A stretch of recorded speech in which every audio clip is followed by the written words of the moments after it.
eyes, just waiting for me to pop off they are. I assure you, madam, this is not an investigation into a possible medical error. Debauchery, then? Nurses Crane, Hawkins, Brannigans, whores, all of them. They can't keep their legs shut.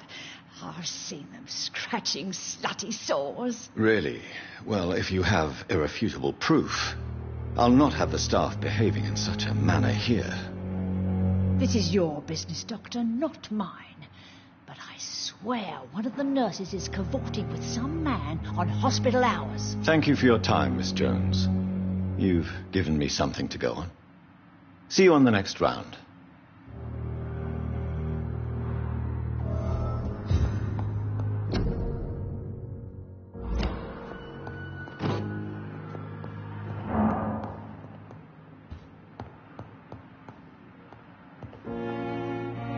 Miss Jones, greetings. How do we feel? Oh, again? Waking a poor old woman in her sleep? There isn't a poor life needs saving somewhere? Now, I need to ask you a few simple questions. Well, if you really must. Have you noticed any suspicious comings or goings? It would be a great deal easier to make a list of things unsuspicious in this house of charlatans.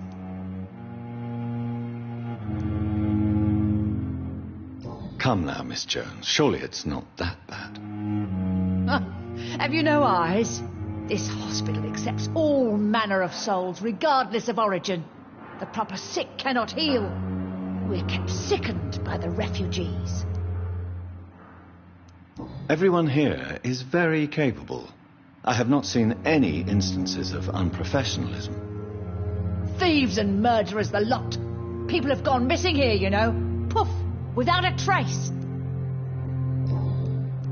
If you could just tell me why you were admitted.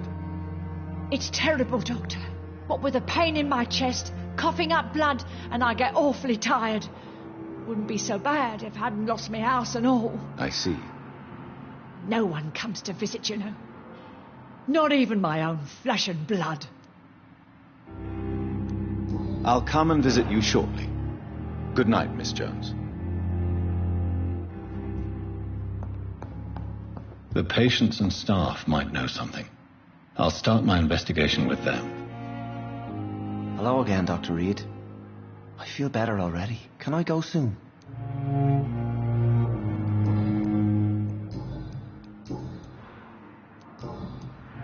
Goodbye, Mr. Hampton. We'll talk again later.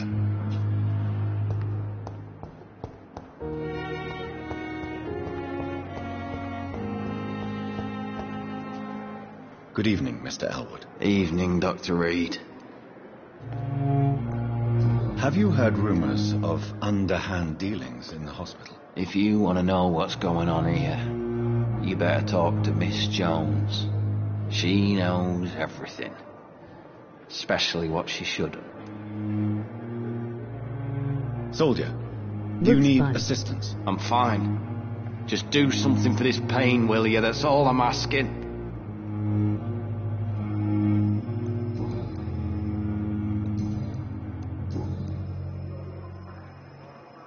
Soldier, do you need assistance? I'm fine. Just do something for this pain, will you? That's all I'm asking. Goodbye for now, Mr. Elwood.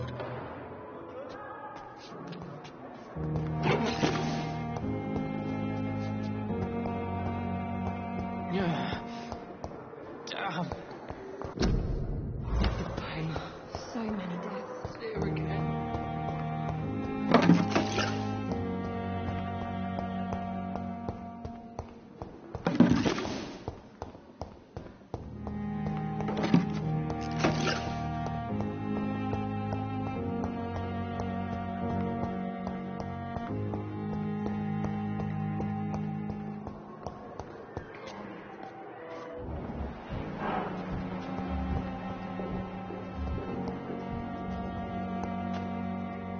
Good evening, Nurse Hawkins. Good evening, Dr. Reed.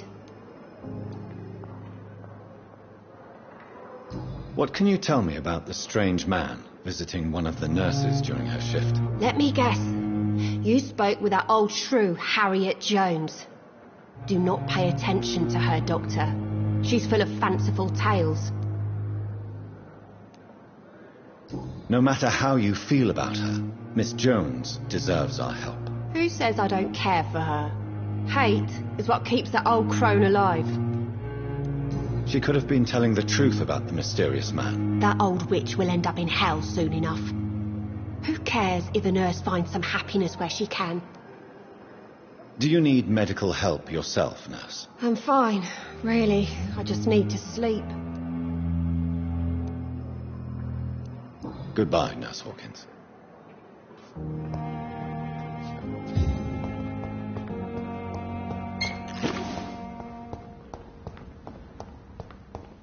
It's locked, all right.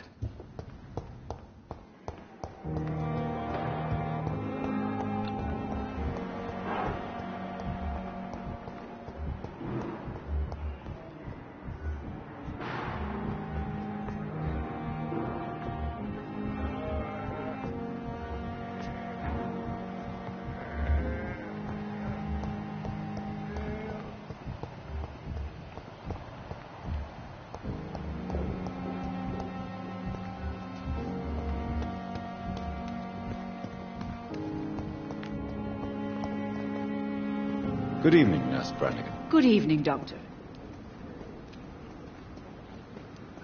Have you seen a strange man visiting any of the nurses here? I've never heard of such a thing, Doctor. Do you know if any of the hospital staff have criminal backgrounds? The people who work here all come from very different backgrounds, Doctor. Just like the patients.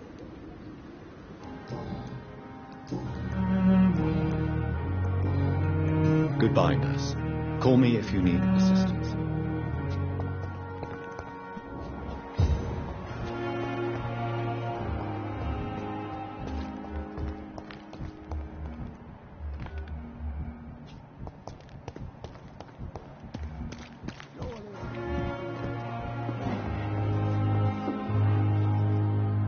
Good evening, Dr. Tippett. Dr. Reed, any good news to share? Have you heard of any underhand dealings going on in this hospital? I have no time for such triviality, my dear colleague. We're here to save lives. You're exhausting yourself, Corcoran. Maybe you should think about preserving your strength. No, we must keep on healing all those poor souls. We are the last rampart before chaos. Once more, unto the breach. Nurse Brannigan is worried about you, Doctor. She should not have told you that. I will have a word with her. You don't have to blame her for her honesty. I'm not that kind of man, my dear Jonathan. Actually, Nurse Brannigan's opinion is the only one I may listen to.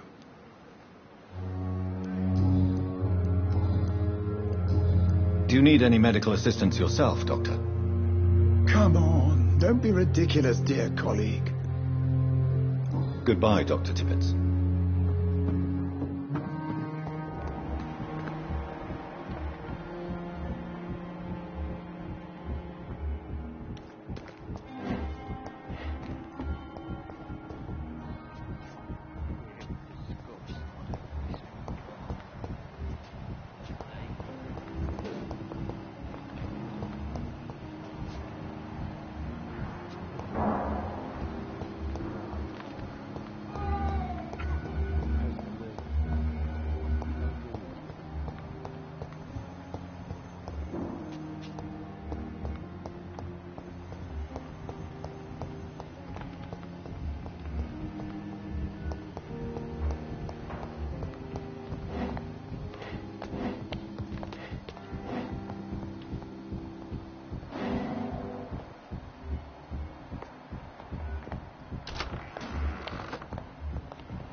Don't worry, we're safe.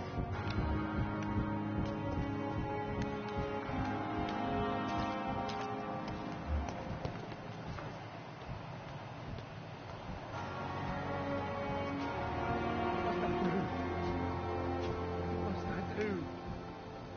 This isn't even my neighborhood.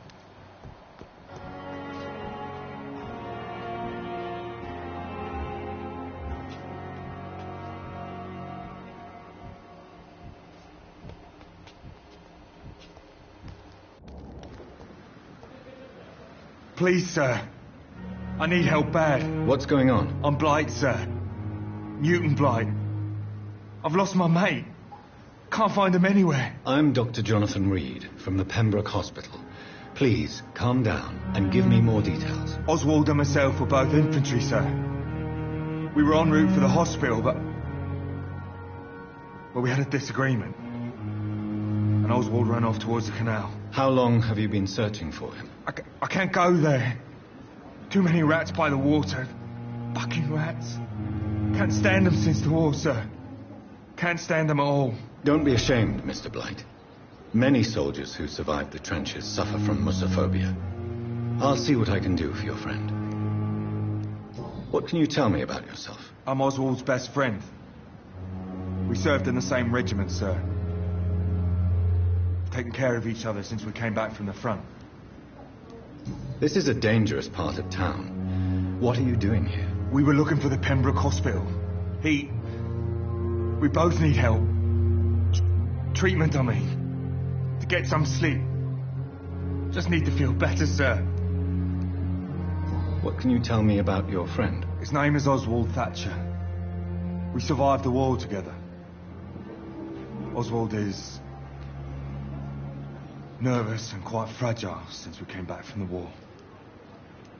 Where was your friend the last time you saw him? He went down by the canal. He didn't want to go to the hospital. I think he went to the sewers on purpose. So I couldn't go after him. Do you need medical attention, sir? No thanks, sir. Unless you're able to get rid of every rat in London. Why do you stay here now that Mr. Thatcher's back? It's complicated. Since the war, Oswald's been really nervous with the idea of entering any hospital. And me, I've got my own issues. Can you speak about them? Rats, sir. Even seeing one, they turn me. Just want to run. It's that fear that stopped me from going after Oswald when he left. What can you tell me about the war, Mr. Blight? If you want to speak about it, of course. War was... well, you know, sir. The stench of death everywhere. Your mates lying bleeding in the mud. Just praying to make it through and get home. Bloody nightmare.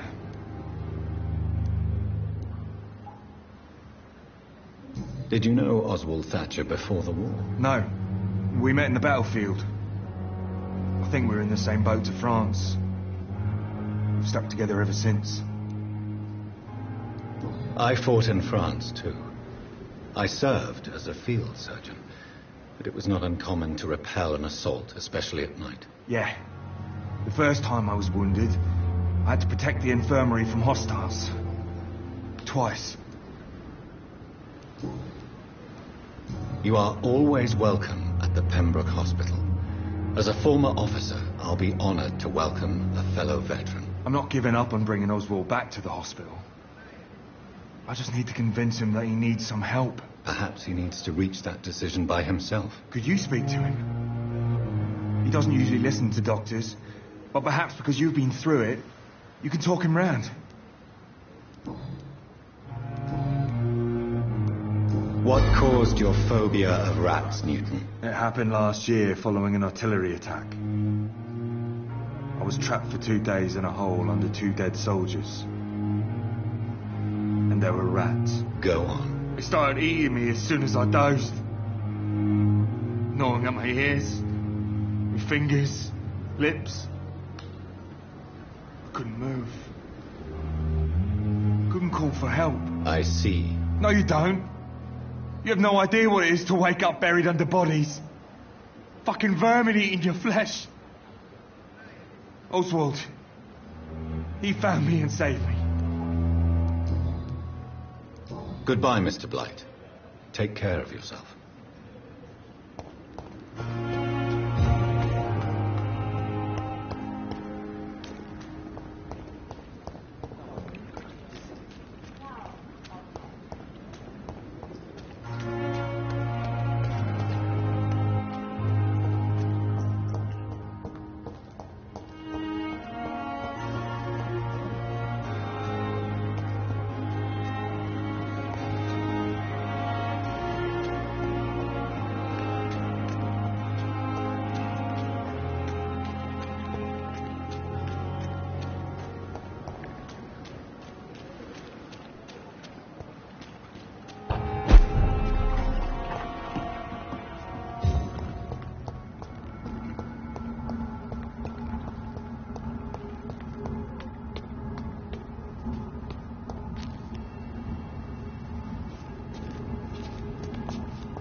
one of them vermin!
Relax.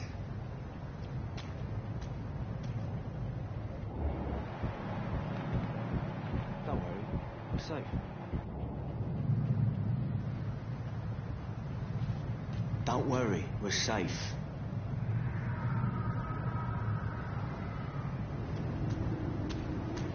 Don't worry, we're safe. No one is here. Relax.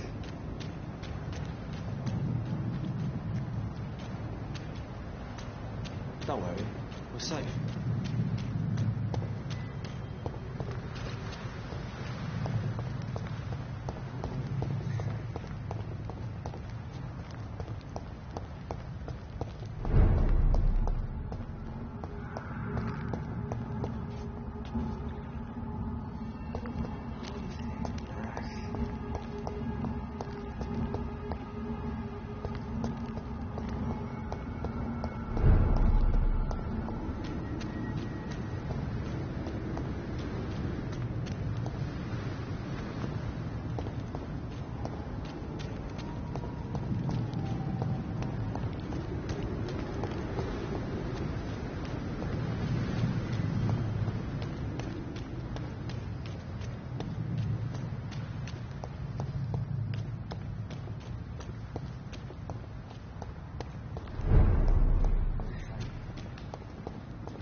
You're sure you don't come back with me? Nah, I have to see someone at the hospital. Be careful. You look so bad they may keep you as a patient. Fuck 'em. I don't like hospitals or doctors. Well then, when you go back to Whitechapel, you may find this useful. What is it? A pass for a free medical exam by the best nurse available. Just read it. I don't read well, but thank you, I guess.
This man has been savagely attacked and dragged to the floor.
I can't believe I'm doing this.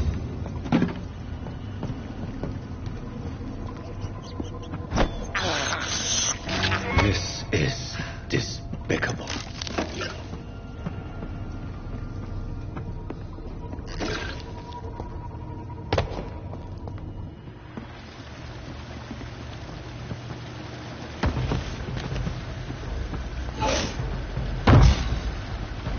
What sort of creature is this?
Here's what...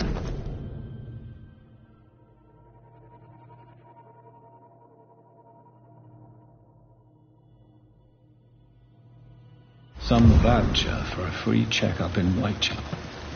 What is Nurse Crane up to? I really must find her.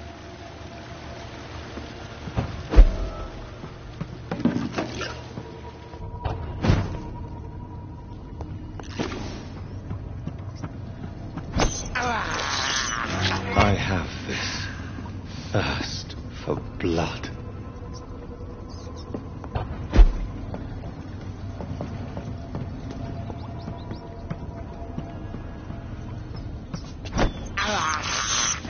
This is despicable.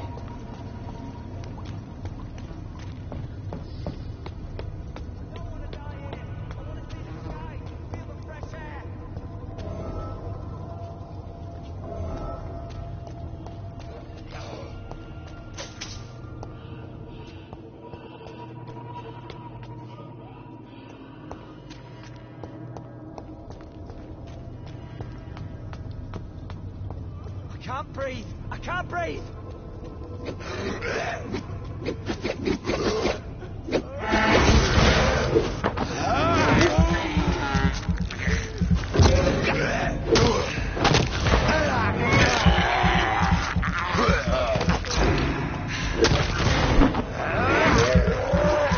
I don't want to die here! I want to see the sky and feel the fresh air!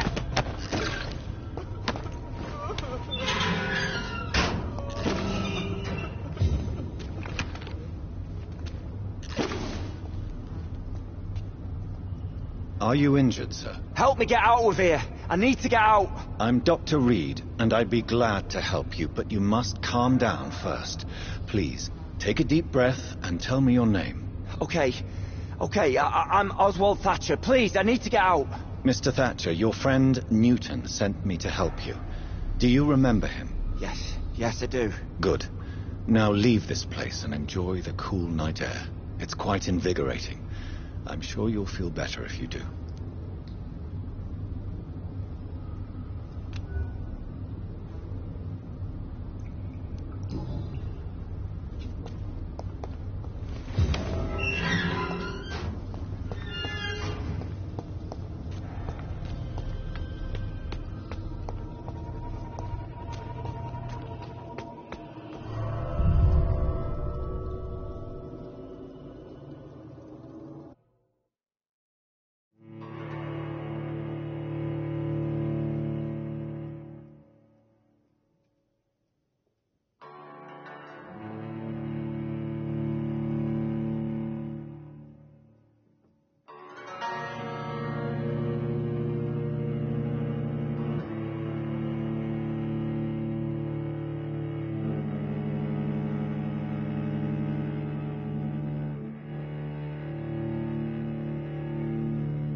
Get them weapons ready!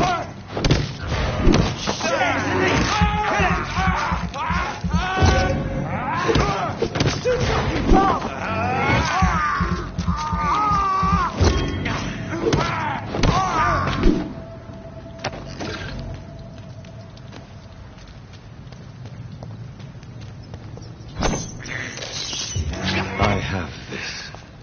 thirst for blood.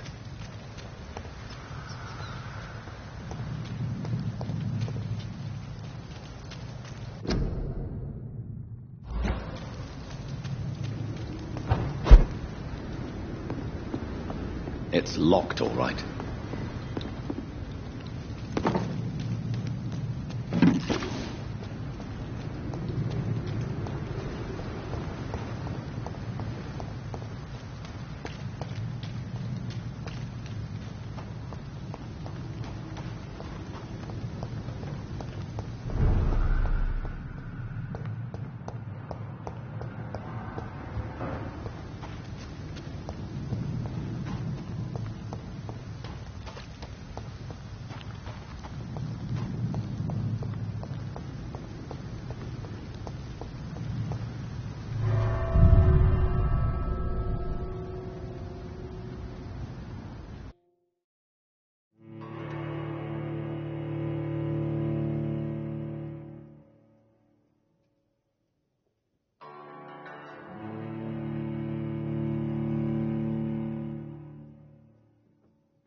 That was fast. I'm afraid the trail of breadcrumbs leads beyond the hospital premises.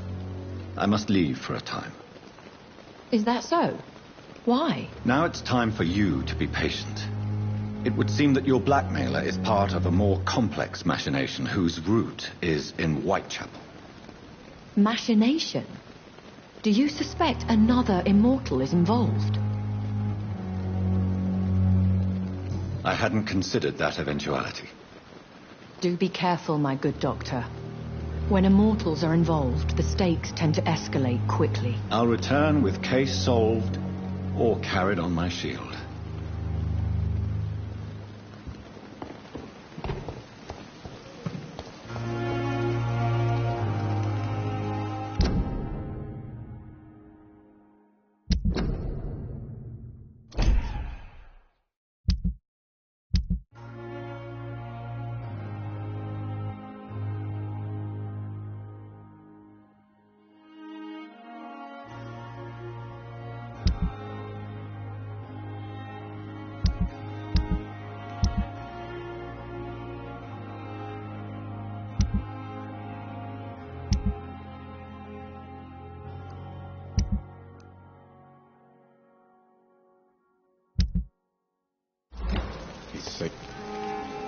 Good evening, Milton. Good evening, Doctor. Still trying to save lives? I'd like to see your goods. Wise choice, Dr. Reed. A reliable gun is what everybody needs these days.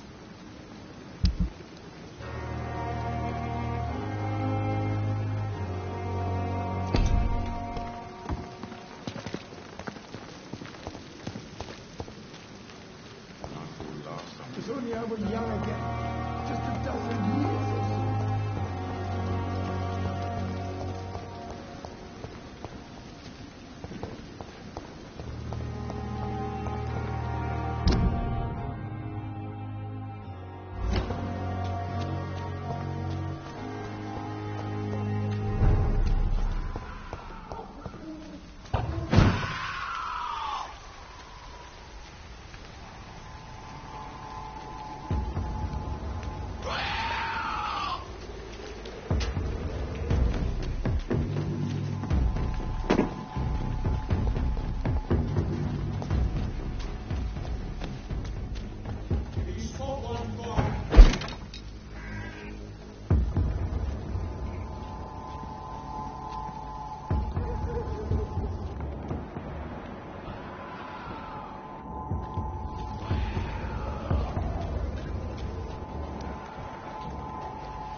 I can't believe I'm doing this.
Watch yourselves!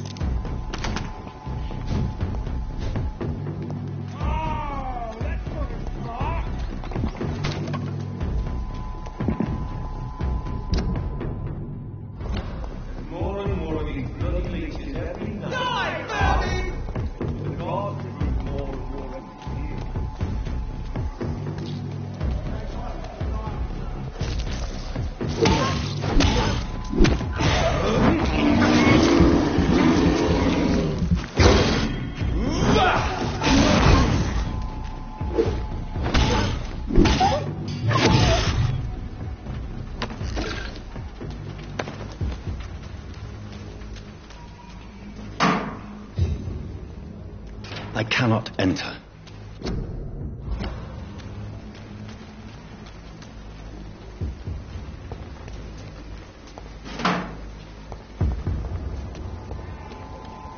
This is not the place for you, sir. He's mine! I'll take it! Die, Bernie!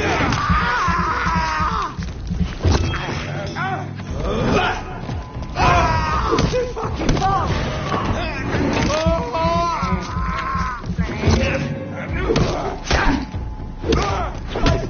Dead! Oh my god!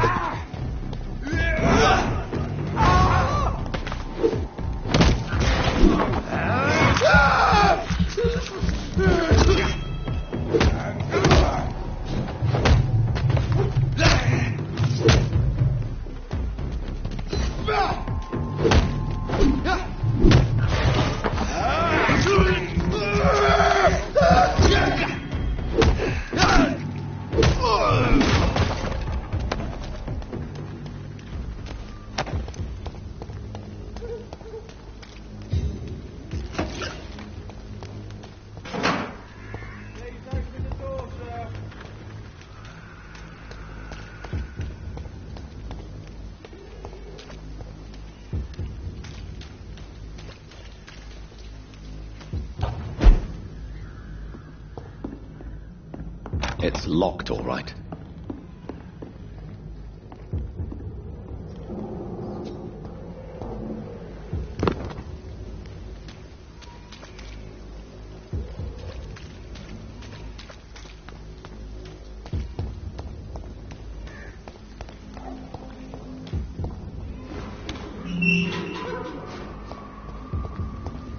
Whitechapel.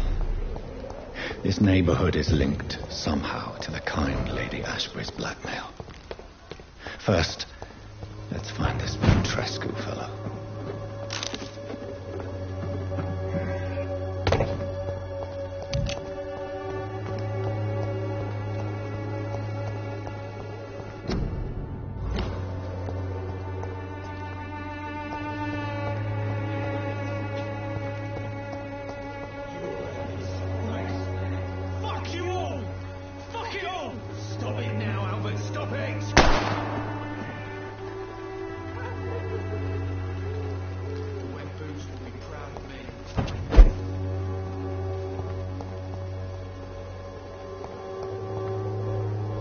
Are you all right? The bastard hit the wall next to me.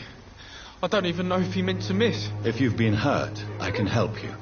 I'm a doctor. Name's Albert. Remember it. Now bugger off. Do you know Nurse Dorothy Crane from the Pembroke Hospital? If you know anything about her, I'd appreciate it. Never heard of her. She's pretty, I'll keep an eye out. What happened? Did you really steal that man's medication? Hey, I didn't do anything, it ain't me.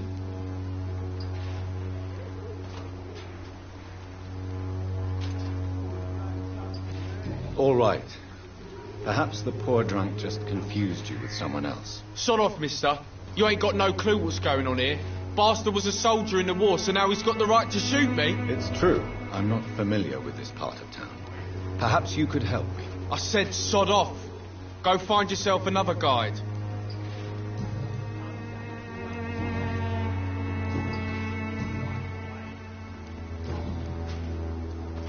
Goodbye, young man. The wet boots will be proud of me.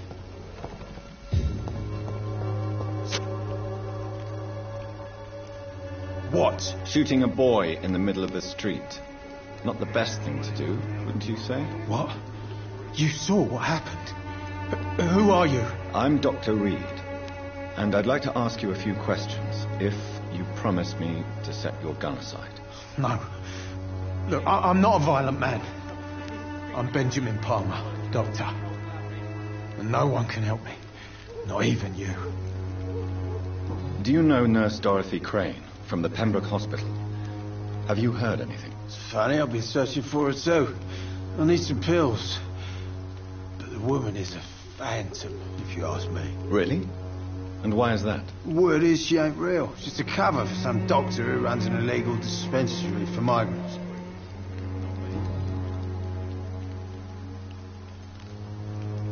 Perhaps you could focus for a moment and tell me your troubles. I'm sick, broke, and my son just stole my pills. Everything's coming up roses. What can you tell me about this place? Nothing to say, really. This is where I used to live, and this is where I live now. You don't have anywhere to go? No family that would welcome you? Not since the death of my wife, Albert's mother. She was sick, you see. Long before the flu and all this shit. You mean you used to have a better life? Yeah, I had a wife, a home, and a job. I even used to have a name. And now I'm just Ben. Ben the Tramp.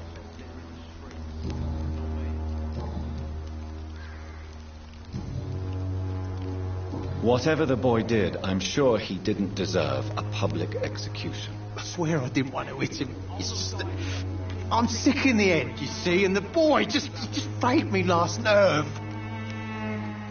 What is it, Benjamin? It was the war, wasn't it?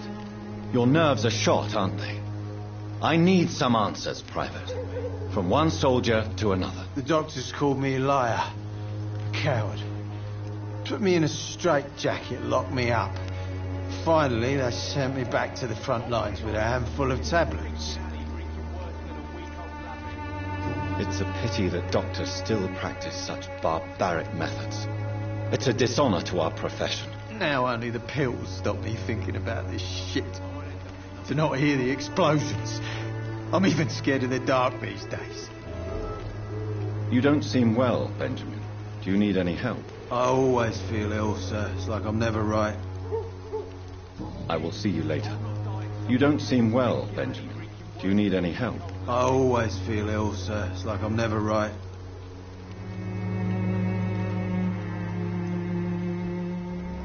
I will see you later.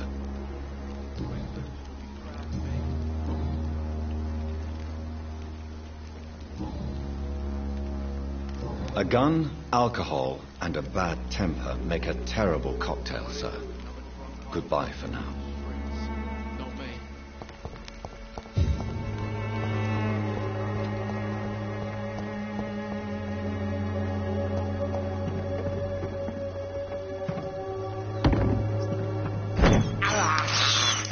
This is despicable.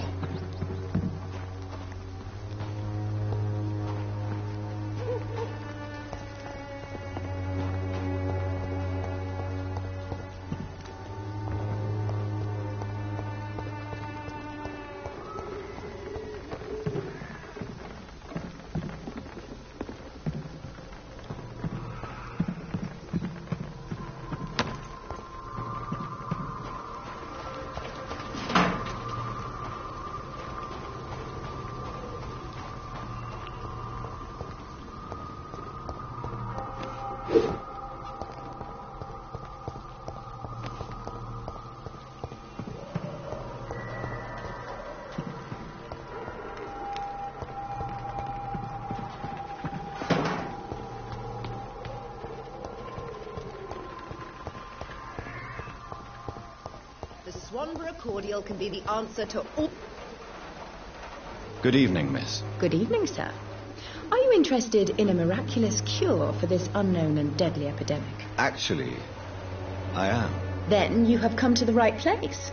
The famous Swanborough cordial is all you need to help keep you in perfect health. Oh, really? Why didn't I hear about it during my studies?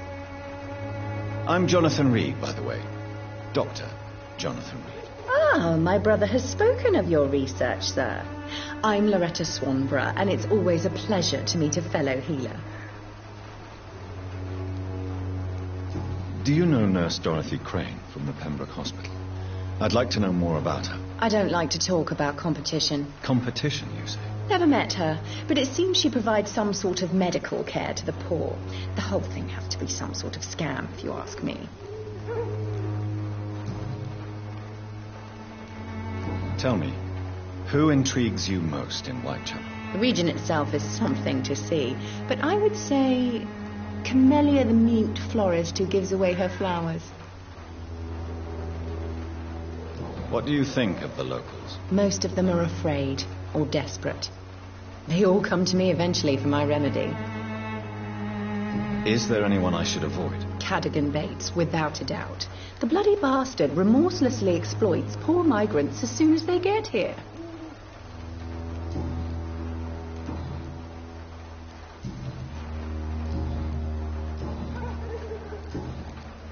I'd like to see what kind of medicine you're selling.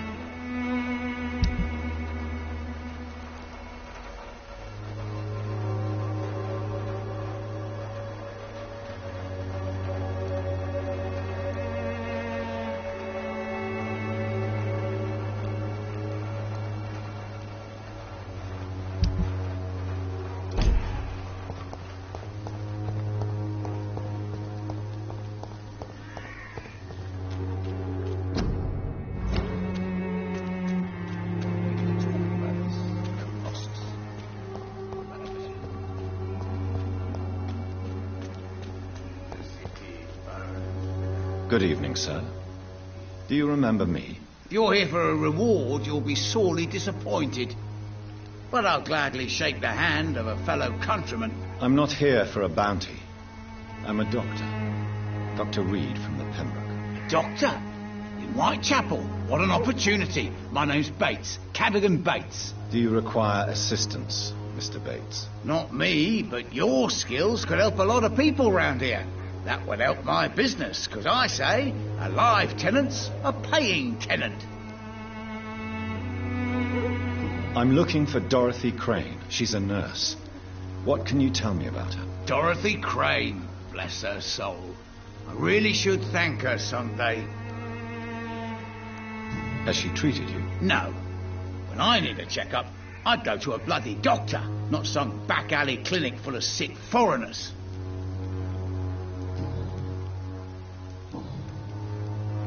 You seem to have recovered well since your attack.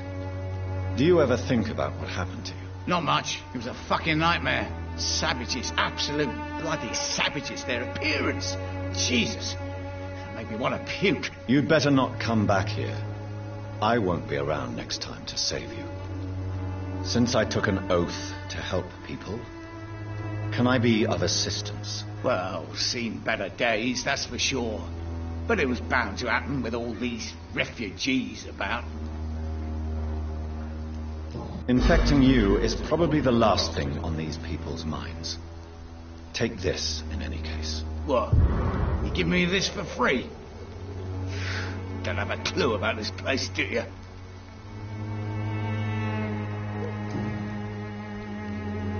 It's unusual to see someone so happy around here, especially considering the current situation. Ha! Why should I be sad now?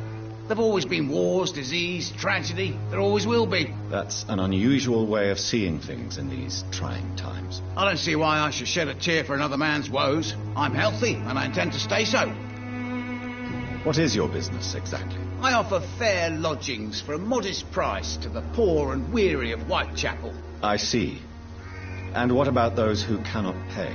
Well, deals can be done, if you know what I mean. Money's not the only currency. After all, I'm not immune to a pretty face. In other words, you take advantage of these poor lost souls. Begging your pardon, I thought you was a man who could appreciate the complexity of the modern world. Things ain't just black and white, you know. What help could I possibly be to your business? That's simple. I already get good money from all those fleeing the war. Can you imagine what they'd be willing to pay if I could offer medical assistance too? Mr. Bates, do not make me regret saving your life in this quarantine zone. I understand, Dr. Reed, you're from a good family. Don't want to get your hands dirty. That's fine. I'll be happy to act as your middleman.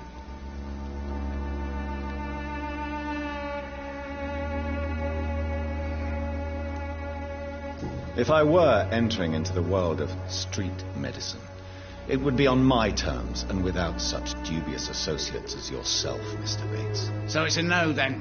That's too bad. The Reed tonic could have really helped people, you know, saved lives. Isn't that what you do? I mean, people buy that Swanborough shit. Tell me, what's your honest opinion of the increasing violence in London? People are just beginning to discover what we've always known. This city's rotten to the core. They just took their bloody time to wake up and notice it. What do you mean? People are acting like the violence is news. But it's always been savage down here. It just bubbles to the surface every now and again. I'm looking for Dorothy Crane. She's a nurse. What can you tell me about her? Dorothy Crane. Bless her soul. I really should thank her someday. Tell me truthfully, why are you so thankful? By keeping my tenants alive, she's making me a rich man. Every month they live, it's more coin in my pocket.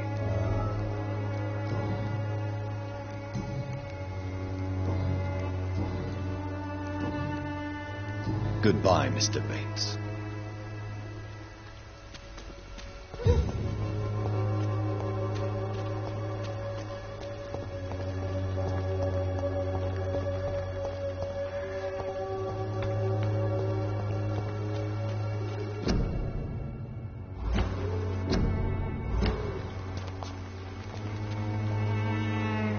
Welcome, sir. Please, take a browse of my wares. I am Dr. Reed. I would like to ask you a few questions, if you don't mind. Doctor? Interesting. I'm Barrett Lewis. Usually I don't have time to waste with talk, but at this hour of the night I can hardly refuse.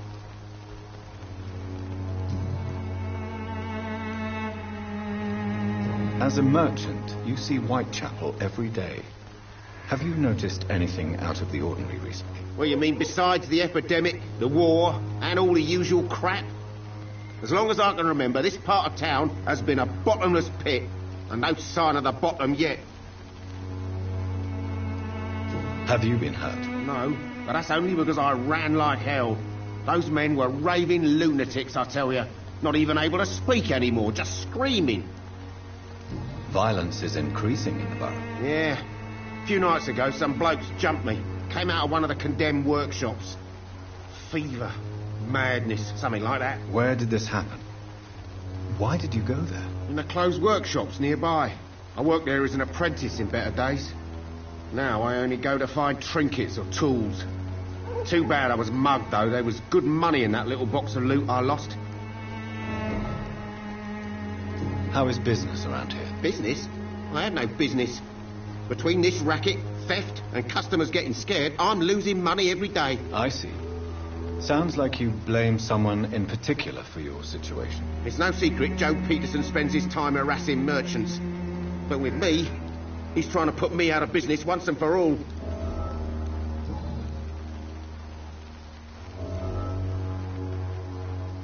Have you heard of a nurse called Dorothy Crane? Nurse Crane? So the bitch really is a nurse, then?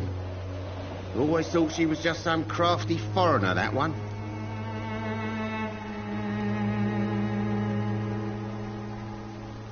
Yes, she's a nurse, and quite a good one. What did she do to gain such notoriety? Dorothy Crane ain't even a real name. Something like Dorothea Craniu. Something like that. Came to England fleeing the war, I was told. That doesn't explain why she irritates you so much. Your precious Nurse Crane gives away medical supplies and prescriptions for free. I offered to sell it for a fair cut, but no. Miss Crane wanted to play the quiet saint.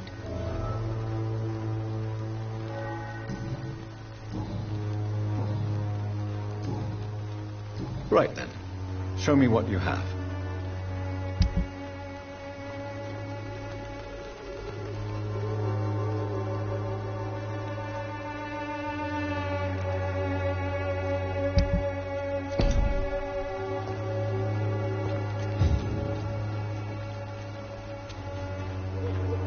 Excuse me, sir.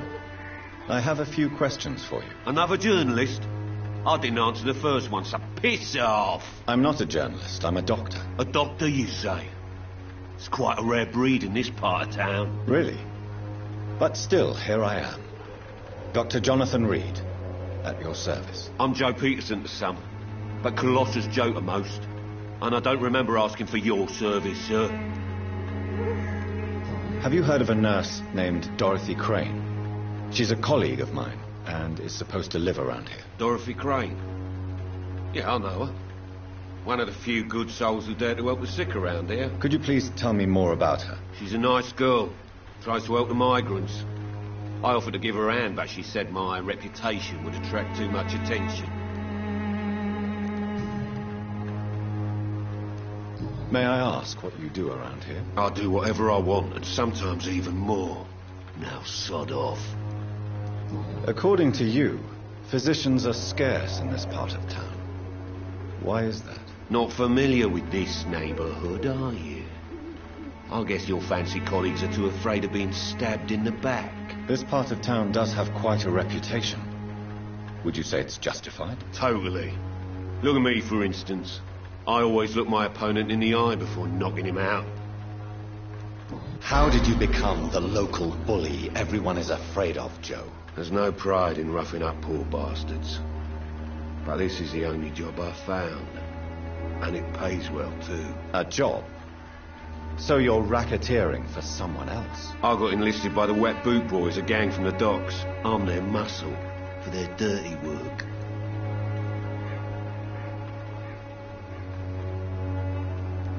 Most people don't become thugs when unemployed. This is a choice you made. I don't care what you think, sir.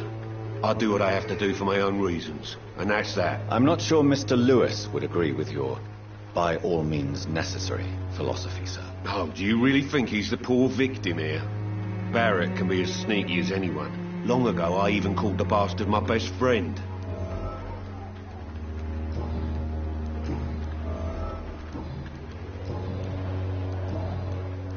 Goodbye, Mr. Peterson.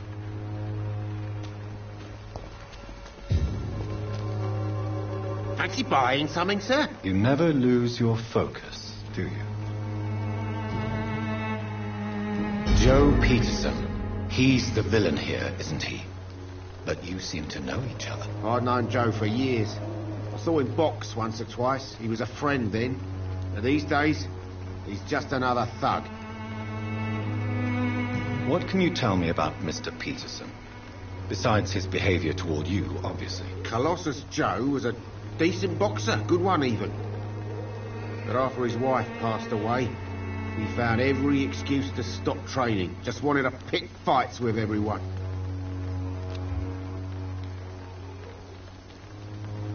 Without making excuses for him, it's safe to say that despair can poison even the sanest mind. We've all had some rough times, haven't we? But most of us don't use our fists to see us through. And no one has ever stood up to this thug. Nobody would be fool enough to stand against a wet boot boy.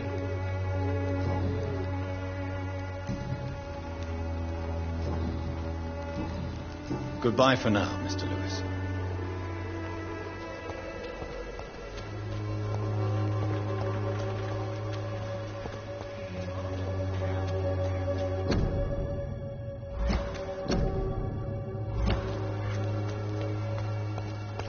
You look... Don't be shy, handsome. What can Christina do for you? I'm not looking for what you're selling. But I'd like to ask you a few questions, if I may. I'm a doctor. Dr. Reed. All right, then. But be quick, though I usually get paid when I open my mouth. Do you know Nurse Dorothy Crane from the Pembroke Hospital?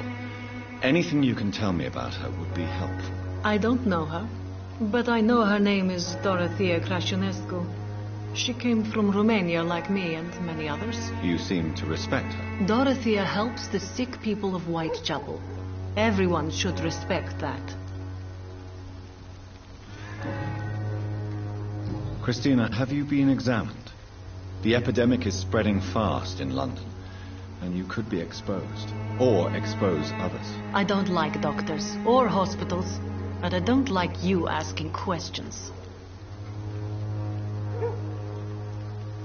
Considering your line of work, I assure you it is only a matter of time before you have health issues. If it is going to happen, it will happen. Right now, I need money. That's what's important. You can put your own life in danger, that's your decision. But what about your clients? If you're contaminated, you will put them in danger too. And you think that would worry me? If you knew the men I deal with, their health would not be what you'd worry about. Do you need any assistance, Miss Popper? It depends on the price of your medicine. I am shocked that you would think I am that sort of man. Forgive my suspicion. I'm so used to liars with good manners. Thank you, sir.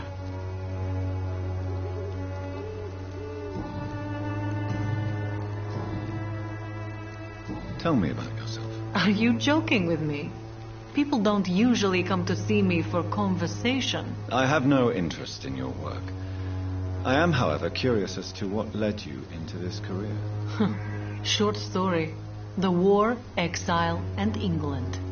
This country is not especially welcoming. I've been refused many jobs because of where I am from.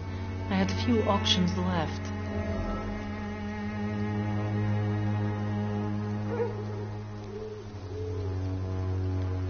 I'm sure you could have found another job, perhaps less lucrative. Maybe you should try again. And when exactly was the last time you looked for a job? Or worried about the rent, or what, or when you were going to eat?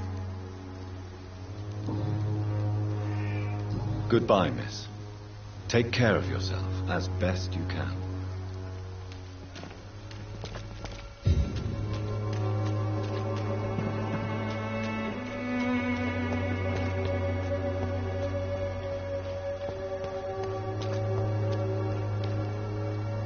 Forgive my interruption. Do not apologize, my son. Father Tobias Whitaker is always happy to teach mortals about the incoming Armageddon. I am Dr. Jonathan Reed, and I just have a few questions. A scientist? You are much more lost than I thought, my son. Do you know Nurse Dorothy Crane from the Pembroke Hospital? I'd like to know more about her. I don't like the liberal ideas of nurses, but I especially abhor that Nurse Crane you mentioned.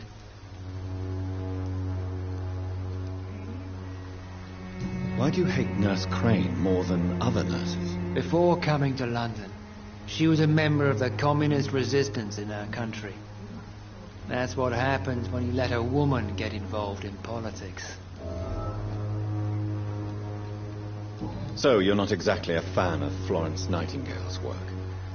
But nurses are essential for modern healthcare. Nuns should be the only women allowed to take care of male patients.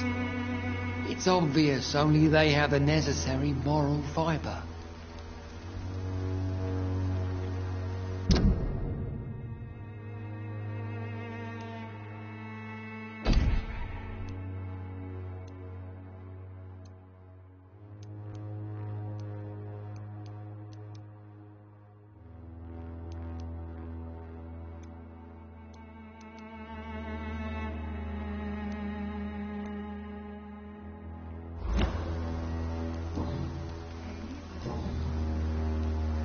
What do you mean when you say that I am more lost than you thought? All scientists are entangled in a world of causes and consequences, and most of them can't see the plain truth. Quite a judgmental opinion, if you ask me.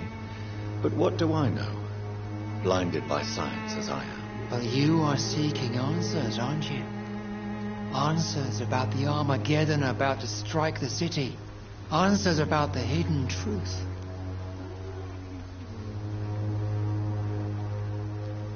Well, I suppose I can spare a few minutes listening to your so-called truth. As a doctor, you must be aware of the decimating epidemic.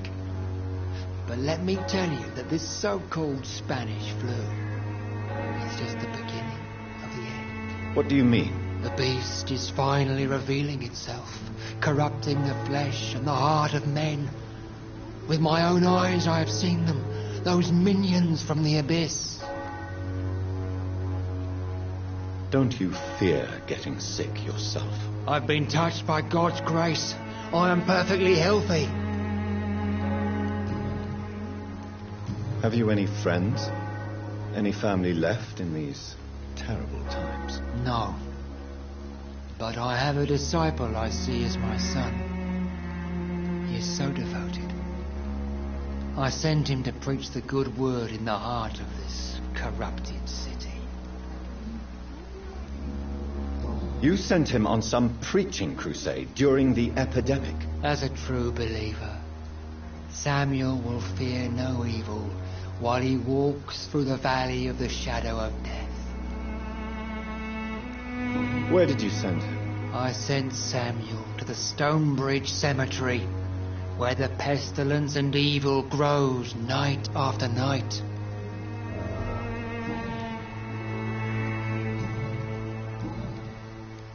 What do you mean when you say that I am more lost than you thought? All scientists are entangled in a world of causes and consequences, and most of them can't see the plain truth. Quite a judgmental opinion, if you ask me. But what do I know? Blinded by science as I am. But you are seeking us? Well, as a doctor... What do you mean? The beast is fine. Really? And what would be your answer to this biblical threat? We must fight the disease before this legion outnumbers us. But not with scalpels and microscopes. No. What is left then? Cleansing fire. Tell me, Tobias, what exactly is your plan concerning the cleansing of this city? God will recognize his own. More than once this city has risen from the ashes, hardened and purified by the flames.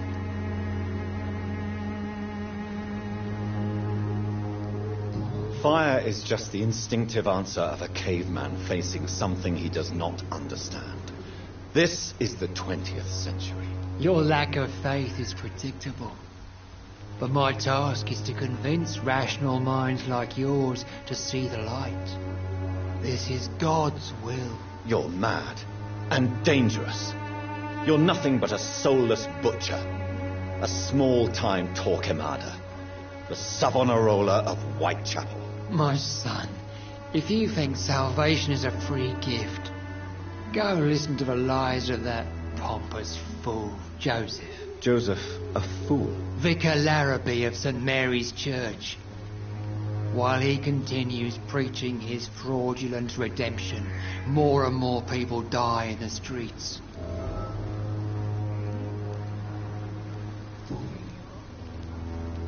I have heard enough for tonight. Goodbye.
Good evening, sir.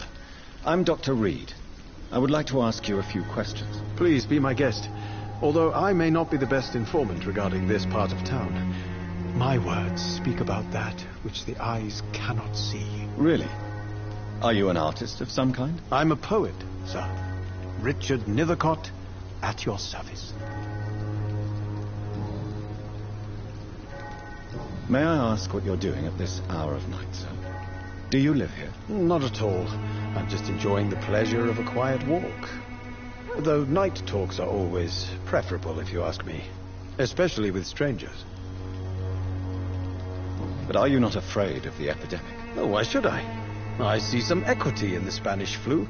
No flesh should be saved, say the scriptures. Good or evil, rich or poor, all are equal in the eyes of the flu.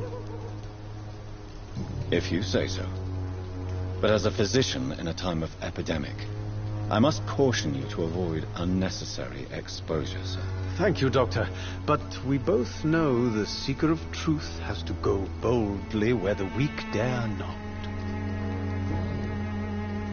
Are you aware that your life could be in danger in this part of town? But this is where I must be to feel the real beat of the city. I had to come, see it for myself, alone. I understand your need for solitude, but it's not safe around here. I don't care. I don't have many friends, Doctor, and my family despises me. If some misfortune came upon you, who would be here to help you? Well, you, for a start, my dear Doctor. Do you need medical attention, sir? It may be wise to let you prescribe me something. I don't feel like I should. I will see you later.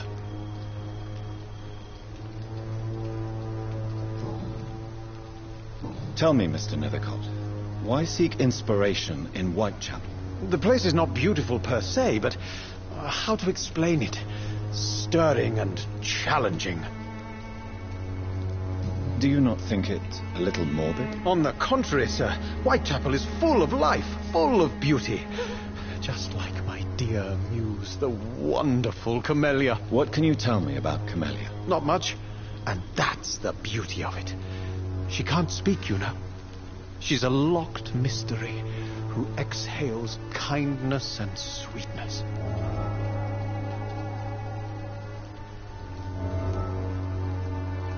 Perhaps you're just afraid to find out the truth about your muse. One day, perhaps, I'll ask her to come with me. But will she still be my wild flower of Whitechapel if she moves uptown? And have you ever tried to learn more about her? Where she lives? How she survives? Whom she may know? Maybe I prefer she remains an enigma. Reality can be so dull, don't you think? In what way, exactly? The struggle by gaslight, the barren smiles and the arid hunger under the rain. If you say so. Such vibrant antagonism and vivid paradox. The stripped humanity raged across each street. Vivid, of course, yes. And what about the poignant distress? Oh, yes, the poignant distress. You see what I mean, don't you? That's what I want to write about, and that's what Whitechapel is made of.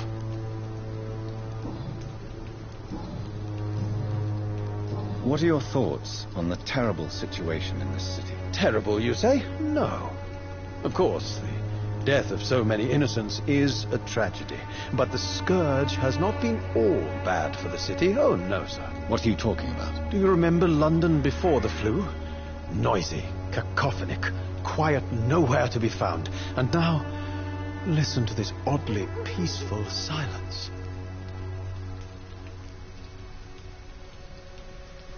Yes, the enjoyable silence of the grave. You have a unique perspective on the situation, I must admit. Most people fail to understand my perspective. I don't blame them. But how could I call myself a poet if I veiled my feelings? I'll leave you alone, sir.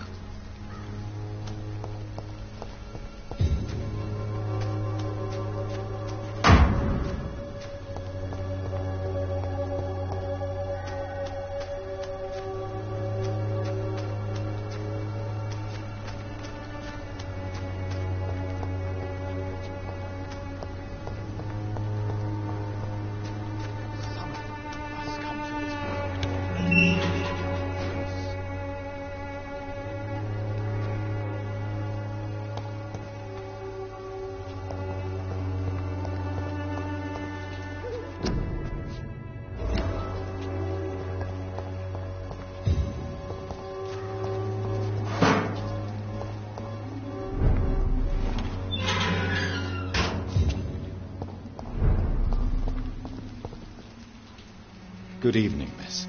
I'm Dr. Reed. I'd like to ask you a few questions. I know what you're thinking. A tall stranger who meets a girl in the street at night. It reeks of the penny dreadfuls. But I mean you no harm, truly.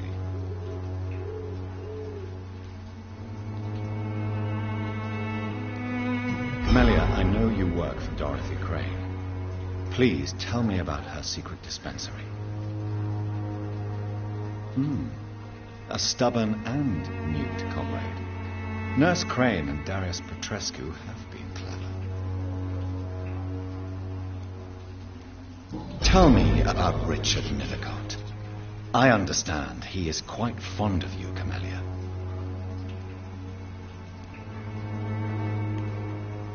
I know you understand what I'm saying. Your silence has nothing to do with you being mute, does it? Very well. Goodbye, then.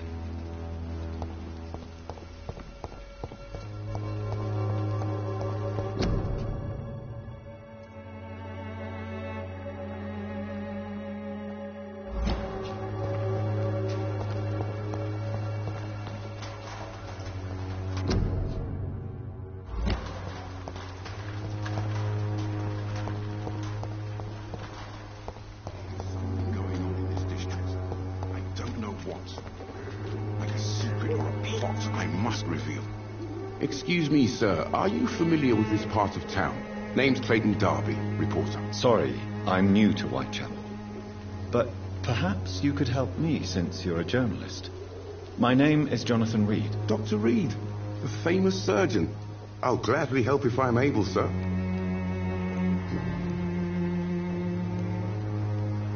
Why are the newspapers keeping silent about the Spanish influenza? It's as though none of you care. There's a war going on. People shouldn't be demoralized by news of deadly diseases.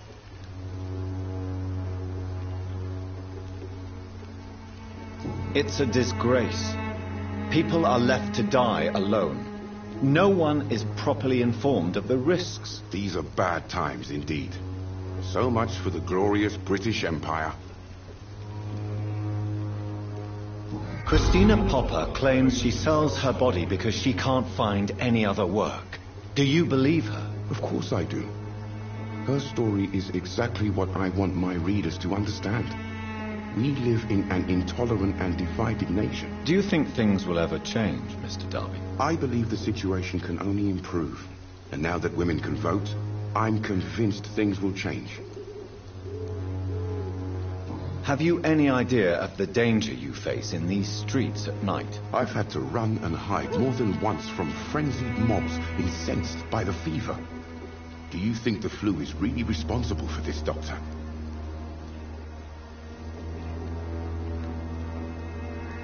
I must confess, some of my rational views have been shaken by recent events. I'll remember to stay away from the district's roughest streets then. What is a journalist doing in this borough after sunset? He goes where none of his colleagues would dare to go, to inform the country. That's quite honorable of you. But is the public interested? Not at all, sir. And that's why I'm an independent journalist, hoping to sell some stories. So you risk your life to reveal the truth? I saw many reporters do the same during the war. Whitechapel is the crucible of so many untold stories and tragedies. I want people to know them.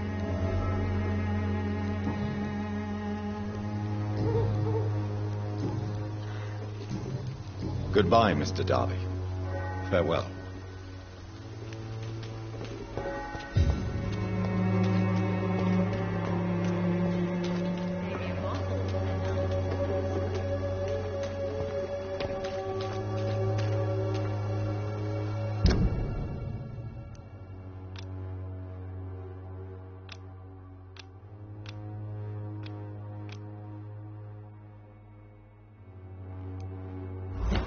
You look so pale, my lord.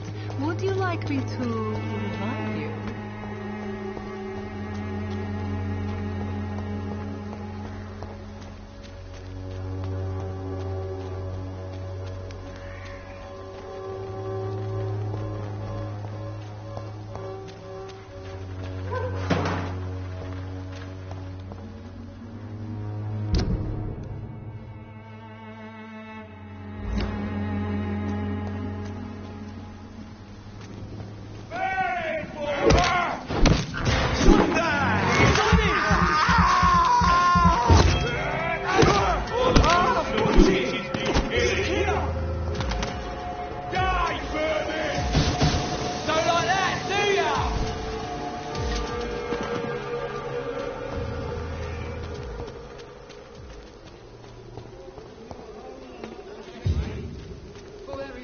protection against malevolence and trickery.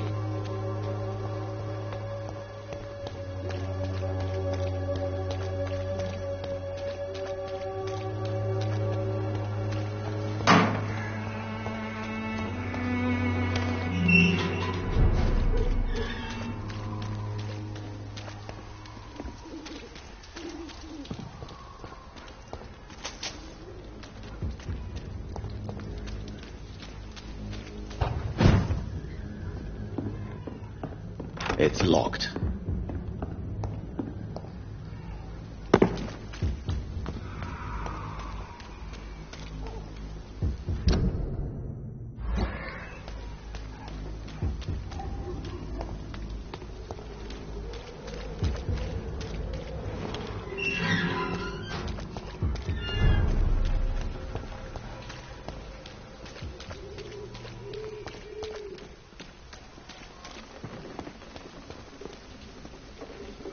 Good evening, Doctor. Can I help you? Goodbye, Mr. Darby. Farewell.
Hello, young man.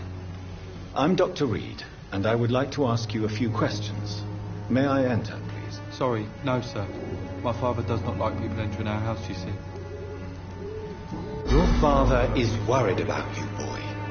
He asked me to look for you. So my father actually worries about me then? Okay then. Come on in. I'm Harry, by the way. Even my dreams are soaked with gloom.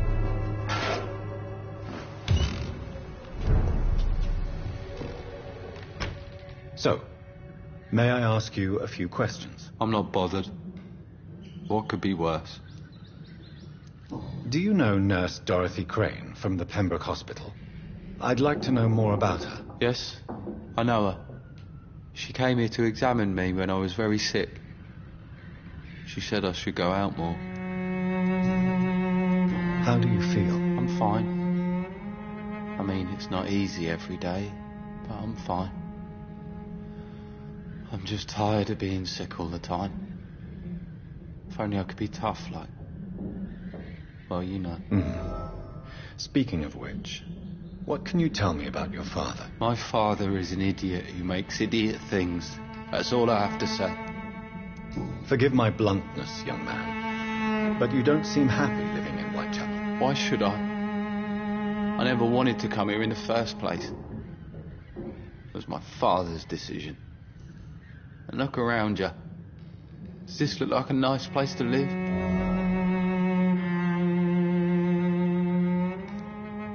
You have a roof over your head, a place to call home.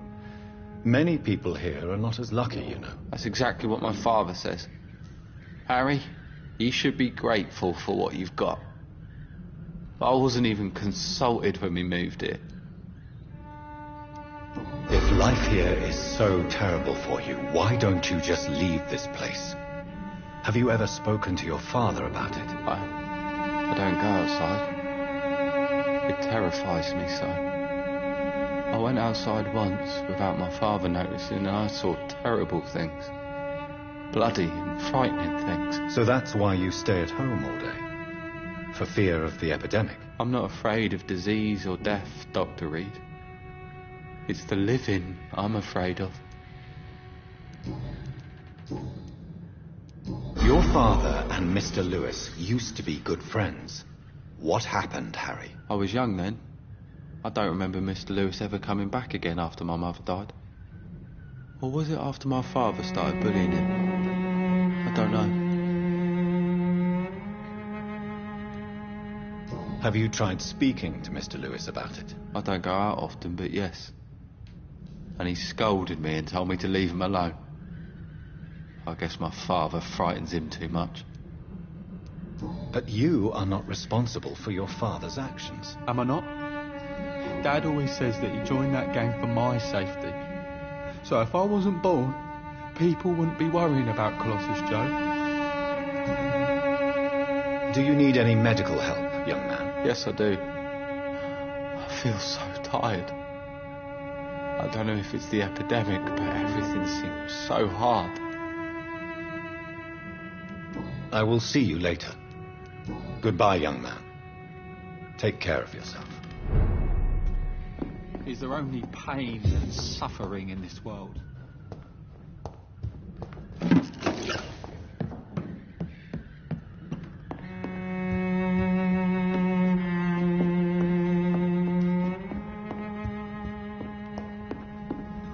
It's locked.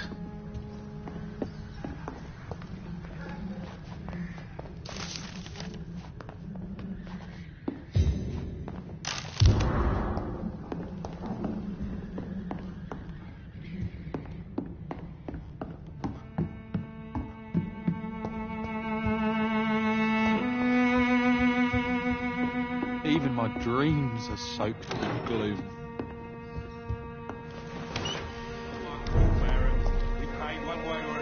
Please, Joe. How long have we known each other? We even used to be neighbours, for Christ's sake. I prefer not to give you another beating, Barrett.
can't believe I'm doing this.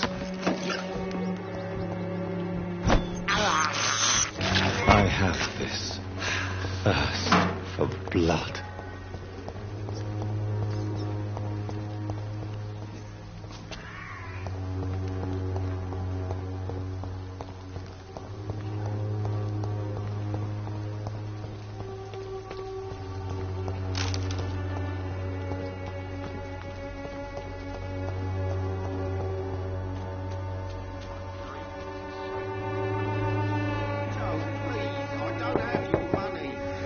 Good evening, Harry. May I come in? Sure. Sure. Even my dreams are soaked with glue. So, may I ask you a few questions? I'm not bothered. What could be worse? Do you need any medical help, young man? Yes, I do. I feel so tired. I don't know if it's the epidemic, but everything seems so hard. You'll feel better with this. But you need to get a grip, young man. Medication alone won't cure melancholia. I'm not sure I'm happy with the idea of living long in a world like this.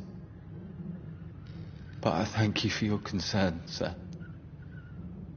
Goodbye, young man. Take care of yourself. Even my dreams are soaked with glue.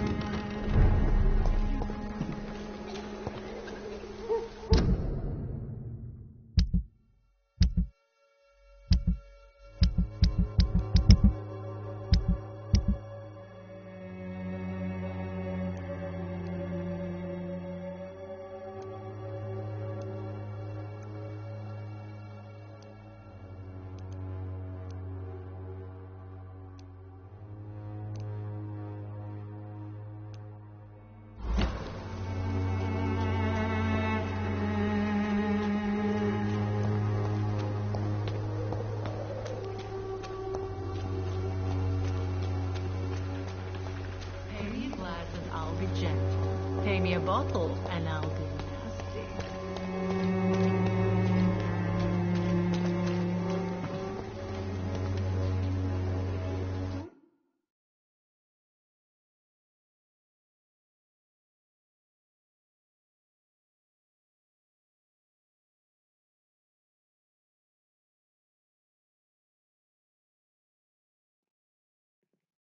Good evening, Doctor. Can I help you? Do you need assistance? That would be nice of you, Doctor. Who knows what I may have caught during my investigation. If you persist in investigating the most pox-ridden boroughs of London, you must accept the risks. Thank you, sir. Goodbye, Mr. Darby. Farewell.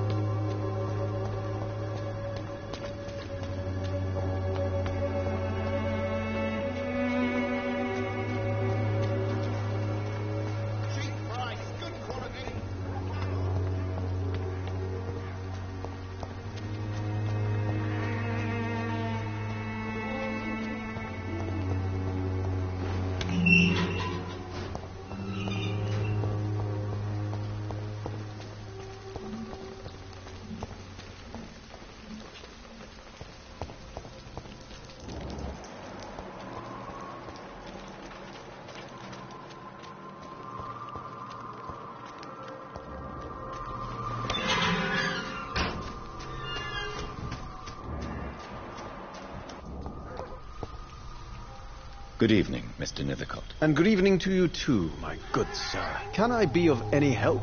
Do you need medical attention, sir? It may be wise to let you prescribe me something. I don't feel like I should. I understand your appetite for words and macabre beauty, sir. But you should be more careful. The nutrition of my mind is more important than my physical health. But I appreciate your concern, sir.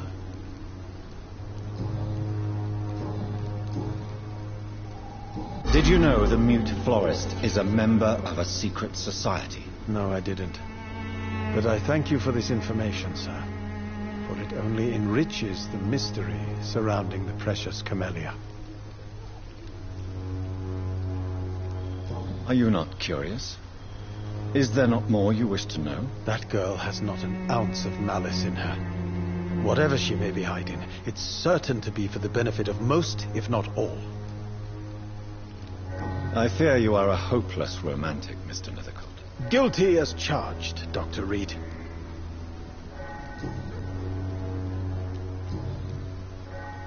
I'll leave you alone, sir.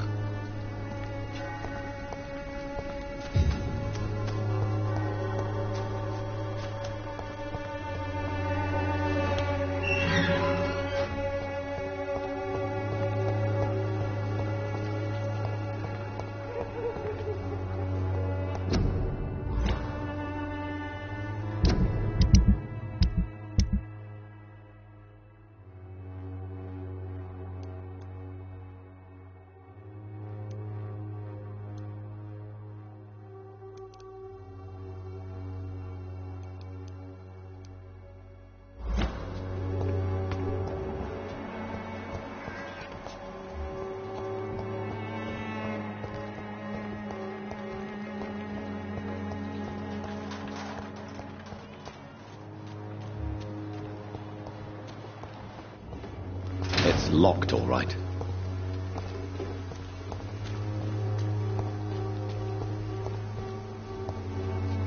Something going on in this district.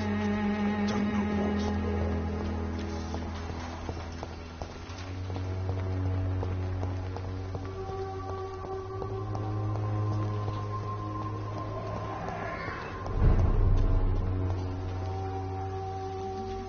Lead spotted! Watch it!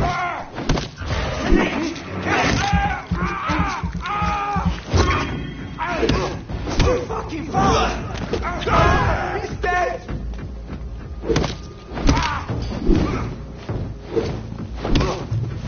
The power of the Lord commands you!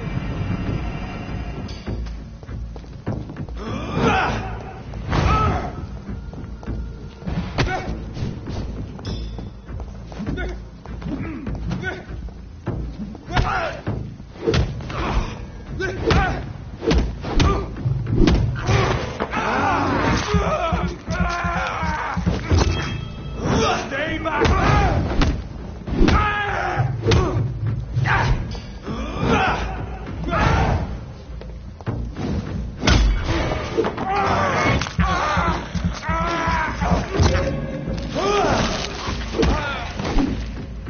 This man stunned me with his face. His crucifix. This is not good news.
Hello, sir.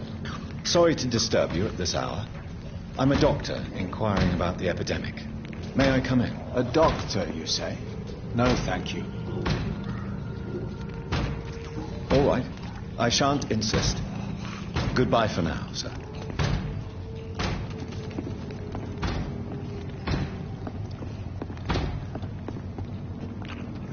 I've heard so many bad things recently, I've almost... Good evening, sir. It's me again. Leave me alone, I say, whoever you are. All right. I shan't insist. Goodbye for now, sir.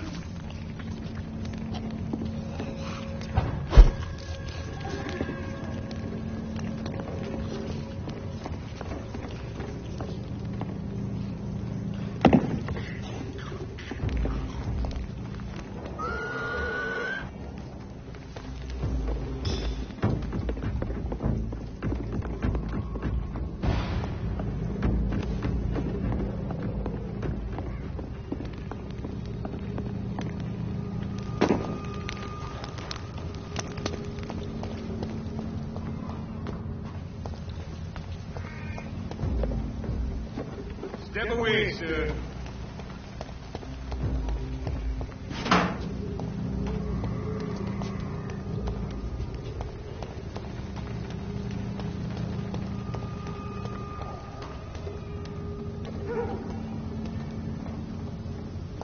Cross the leech! Kill it!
for blood.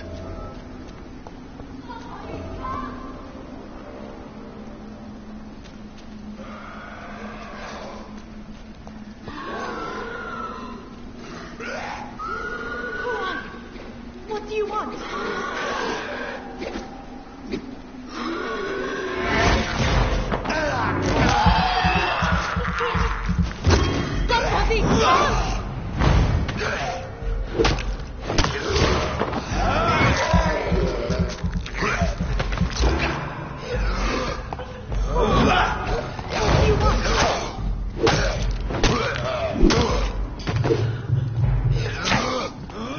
Somebody!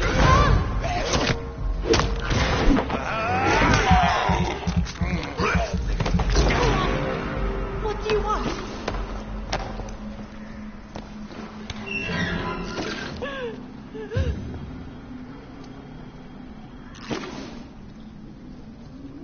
Are you all right, miss? I don't know. Who were those people? They wanted to kill me. Why? They've lost their minds in the epidemic. They won't come back for now. You seem to know a lot about them, sir. I'm Dr. Jonathan Reed. I'm investigating this disease. I am Xiaoxun. Thank you so much for helping me, Mr. Reed. I must go to the cemetery now. Goodbye.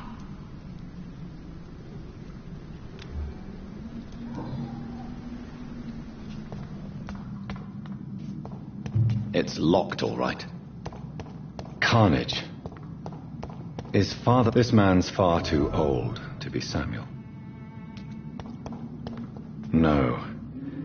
By the look of his clothes, this man's a docker.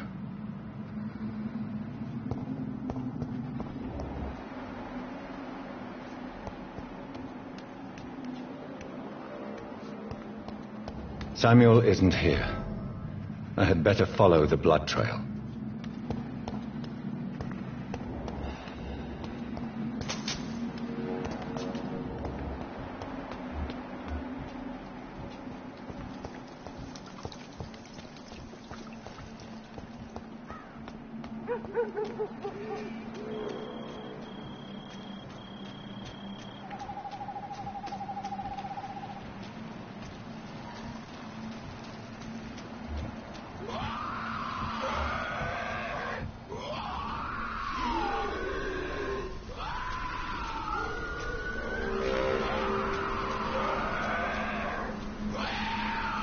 As I feared. Samuel no longer preaches the good word. This is despicable.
Thirst for blood. This is despicable.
It's locked.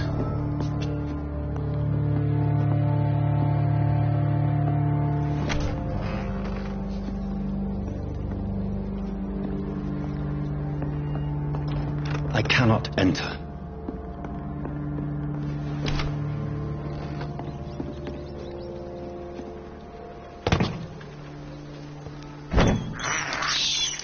I have this thirst for blood.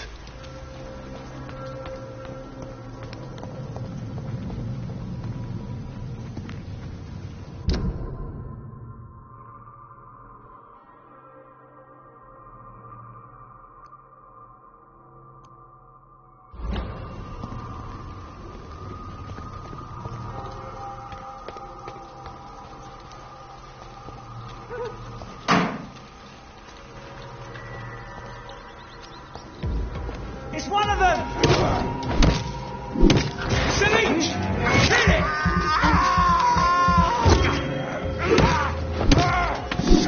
I'll take his head!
Are you all right, Miss Shun? My name is Xiao Shun. This is the proper way to address someone in my country. I do apologize, Xiao Shun. Are you all right? Yes, I am. This is the only place where I can find some kind of serenity.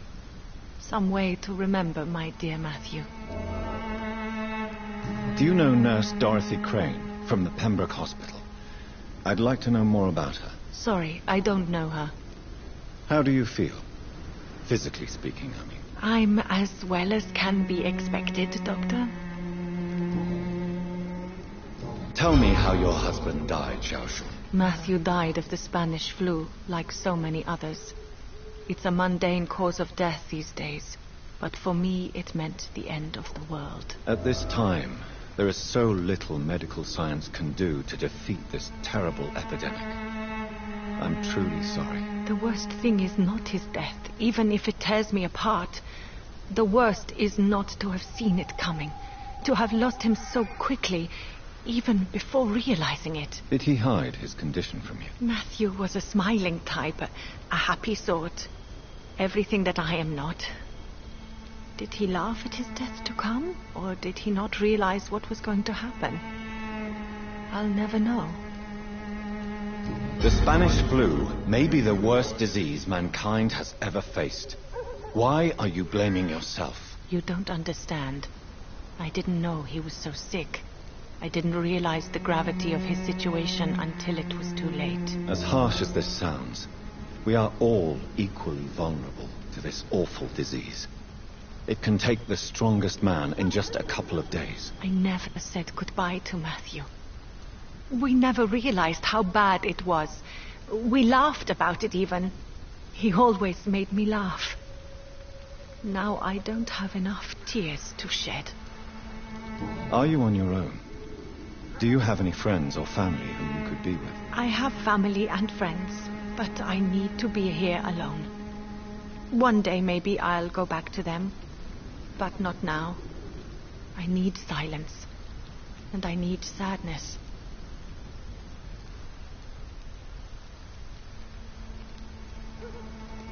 You should not be by yourself.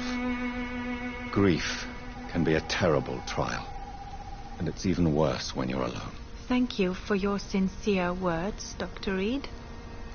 I sense you trying to help me, even if I don't quite understand why.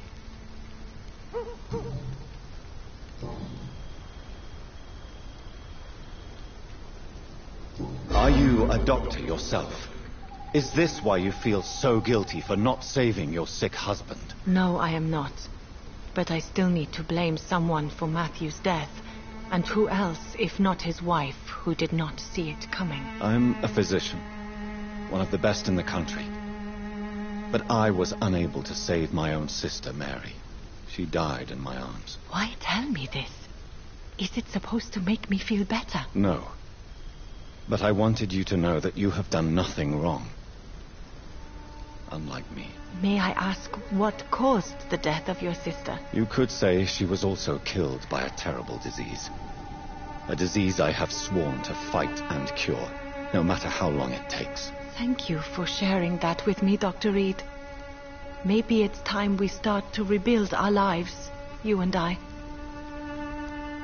You realize you can't stay here forever, don't you?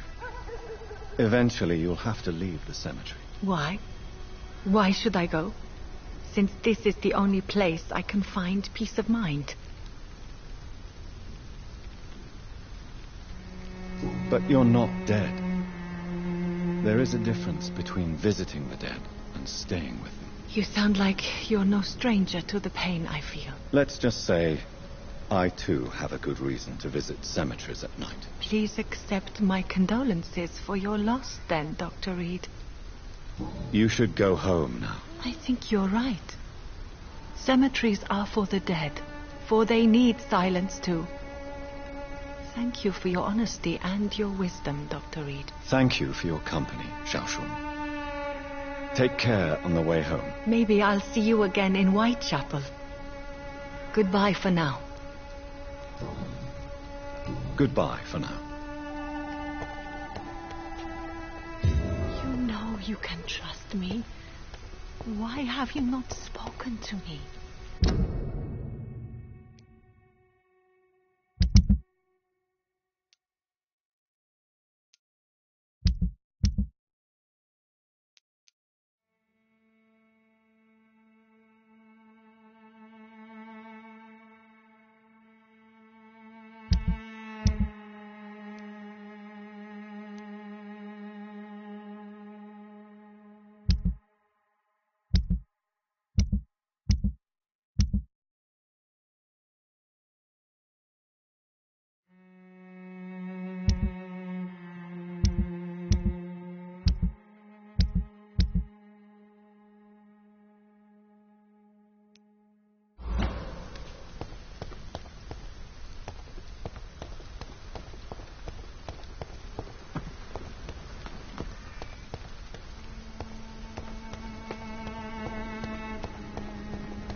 Hello again, miss.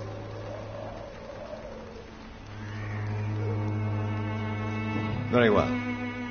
Goodbye, then.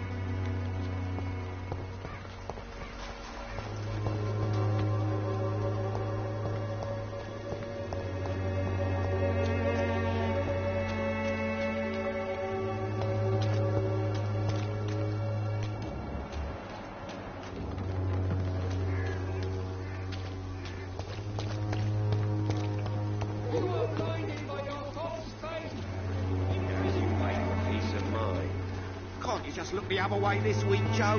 Come on, we can sort it out, right? Listen, my call back. You pay one way or another. Please, Joe. How long have we known each other?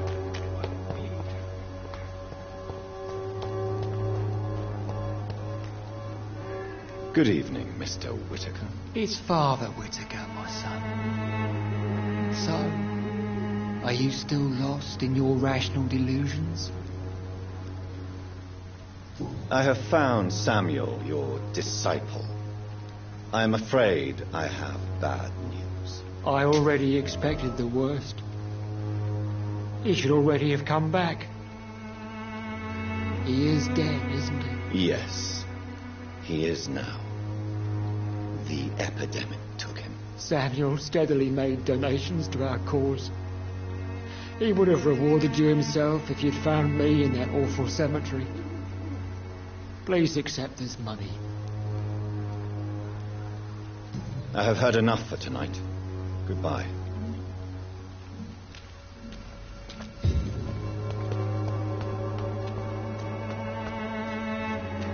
Cheap price, good quality. Come on, take a look. Don't be afraid. Cheap price, good quality. Come on, take a look. Don't be afraid.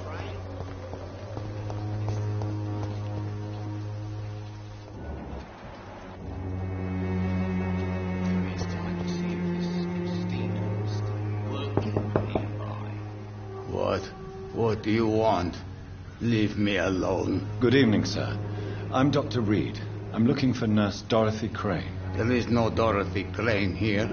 Now, goodbye. I'm afraid this medical leaflet says the opposite, sir. Really? Well, I'm afraid I'm going to close this door right now. Go bother someone else, Mr. Doctor. To enter that house, I must discover who this man really is. I must insist, sir. Please let me see Nurse Crane. I have no time for you, sir.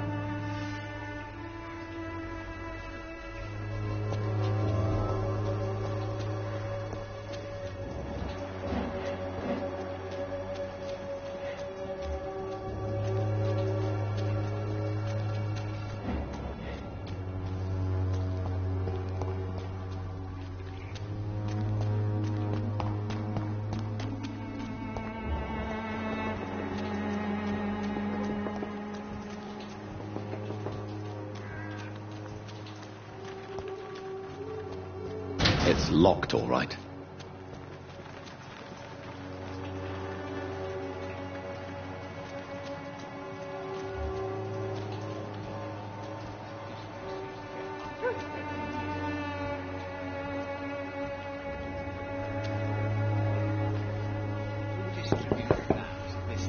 There's no one in.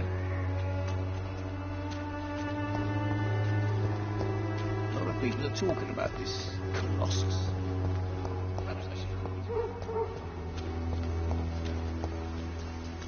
Science failed you. This elixir will give you faith again.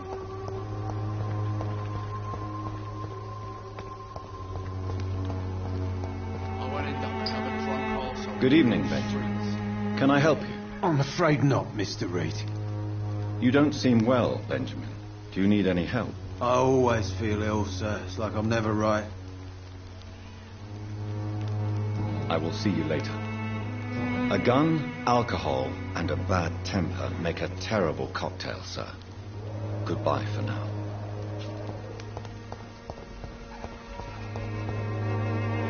How are you, boy? I'm not your boy, all right? Now piss off. Do you need assistance? Please. Feeling tired these days. There you go. Let's hope nobody steals it from you. Very funny.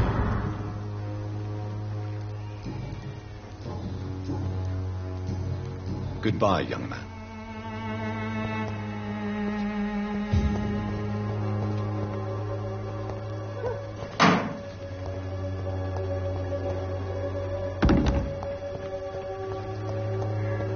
I cannot enter.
For the Swanborough cordial.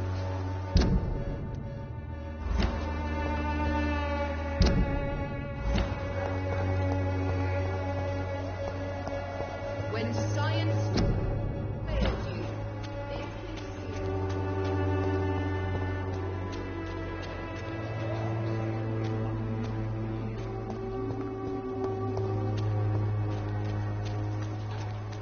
maybe it's time to see if this Christina is still working.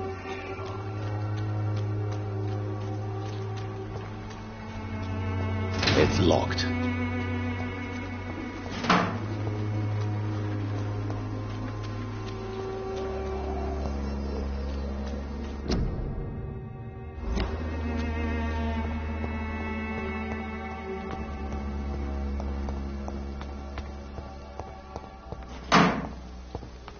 Better go home, sir.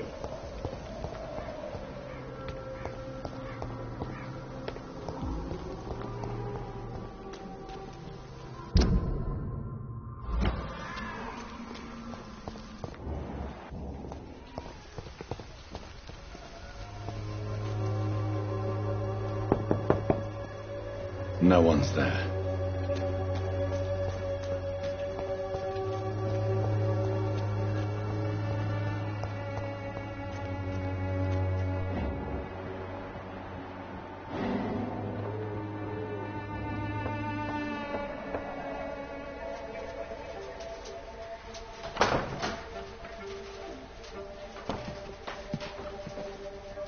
A strange man was at the door with a pass for our medical facility. I refused him entry. Darius, how could you know he didn't need our help? His clothes were too finely tailored to be for Whitechapel. Perhaps just a friend of that stray poet who is always about. Richard Nethercott? No, not of the same cloth, this man. I suspect some machination from that journalist. Clayton Darby. Is he still asking questions? Yes.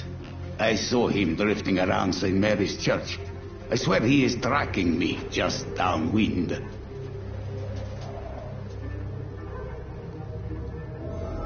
It's locked, all right.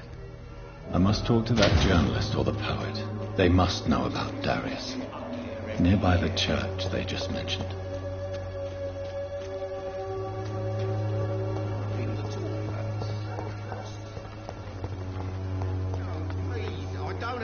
Money. Come on, Barrett, you know the game. You pay for peace of mind.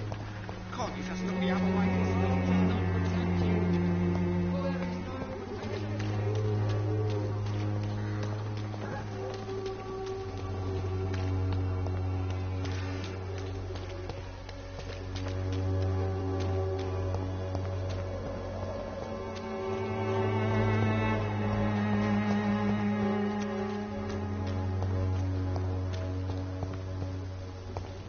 It's locked.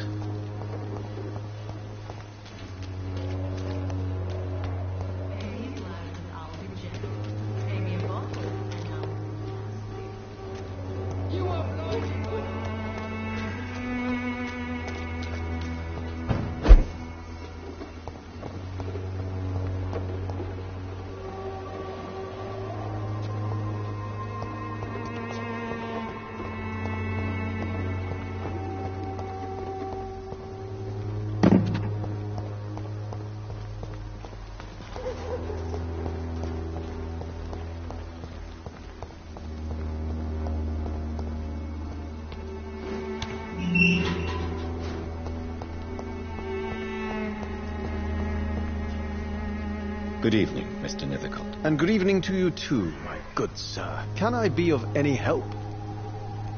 May I ask you a few questions about the district? Extraordinary part of town, is it not? I'll be glad to help you, if I can. What can you tell me about an old man called Darius? Darius Petrescu? Yes, I know him. At first, I thought he was only a small publisher. I invited him to publish my work, but his reaction was pretty clear. Not interested in your talent? Darius is an old political activist who takes delight in printing tracts and lampoons. Those communist activities only require mediocre writing skills. I'm looking for Dorothy Crane, a nurse who lives in this vicinity. Dorothy Crane. Oh, I love the name. The Crane of Whitechapel. Sounds very mysterious. But, sorry, no, never heard of her.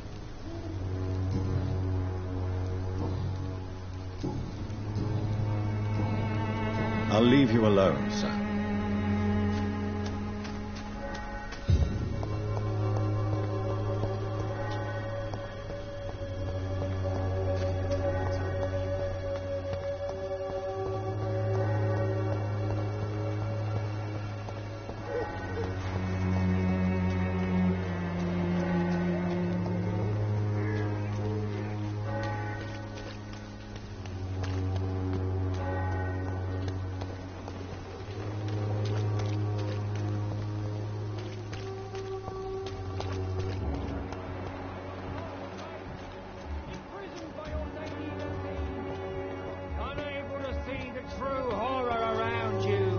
Good evening, Doctor. Can I help you?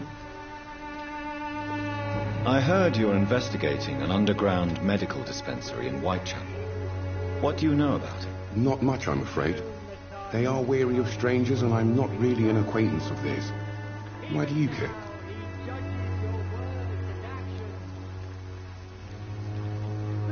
I'm a doctor, Mr. Darby.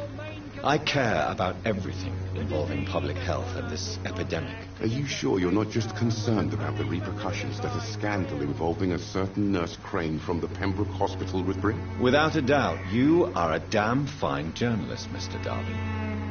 What do you know of her accomplice, a man named Darius? I don't know much about the man. He's very cautious. Never goes out. Doesn't seem to have any friends or family. He has no relatives at all? No. Except for that strange man, a poet named Richard Nethercott, who sometimes comes by. Darius would never let him in. Where can I find this Mr. Nethercott? He spends most of his time lurking around Whitechapel, talking to himself or declaring verses. These days, you can usually find him behind the church. He never goes out? No. A few days ago, he unexpectedly did.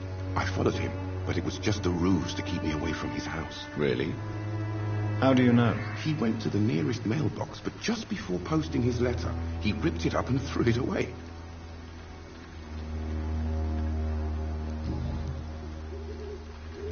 Goodbye, Mr. Darby. Farewell.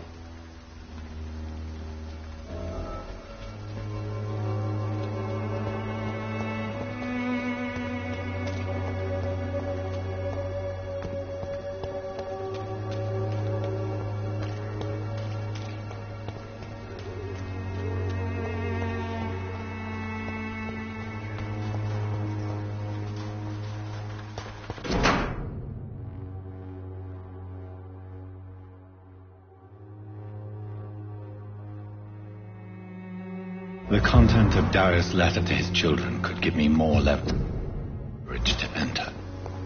Darius is a bit less of a mystery now. It should not be that difficult to incite him to let me in.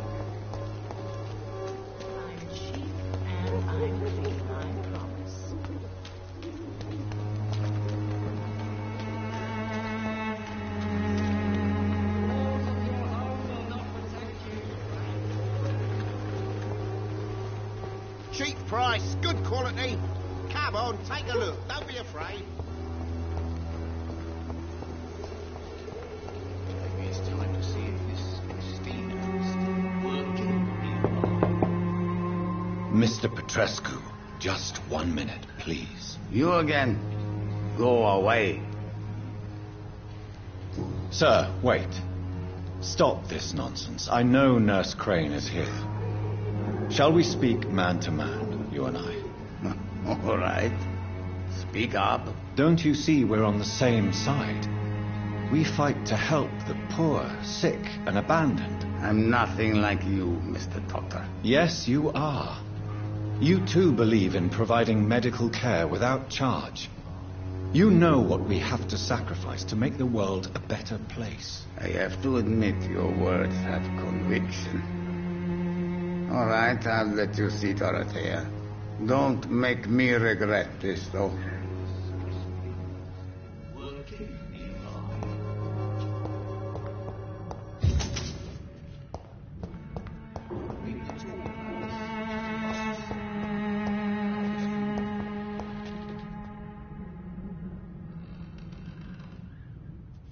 This district seems to get uglier every year.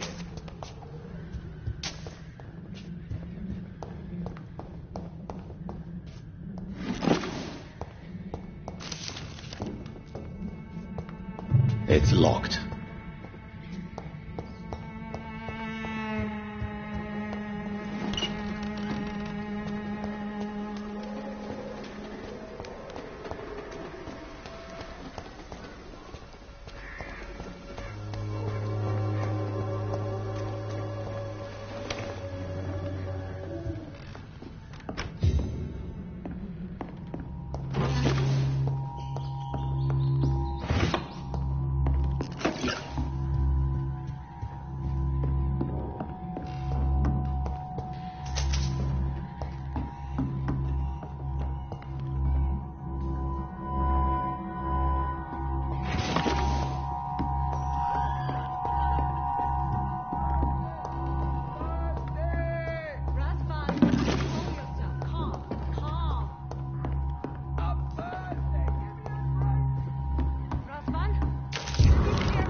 What do we have here, nurse? Patient Razvan Vasily. High fever running on 3 days.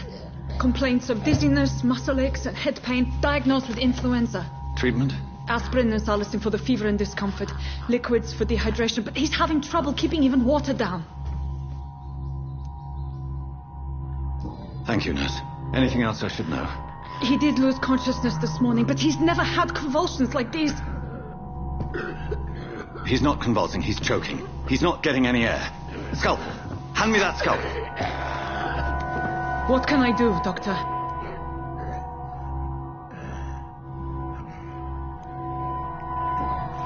It's too dangerous to operate with these convulsions. Sedative, nurse. Do we have any anesthetics? I'm sorry, Doctor. None at all.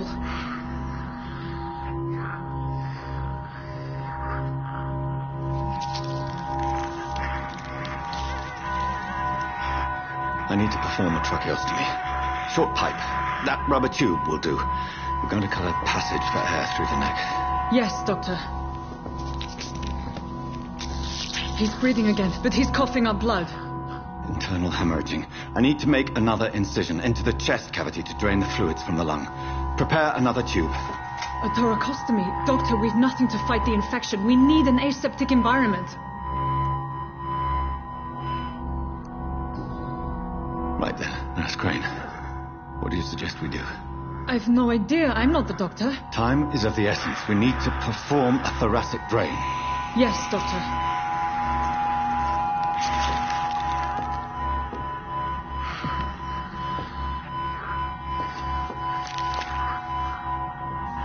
He's still bleeding, Doctor.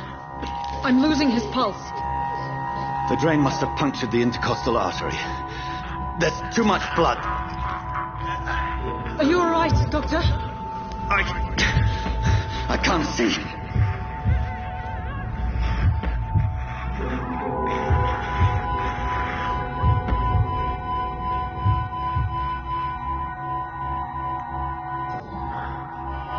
I must first suture the artery. Find the wound. The source of the blood. Needle and thread, Doctor. Good. The stitches are holding. How's he doing? We're losing him. We've lost his pulse. He's dying, Doctor.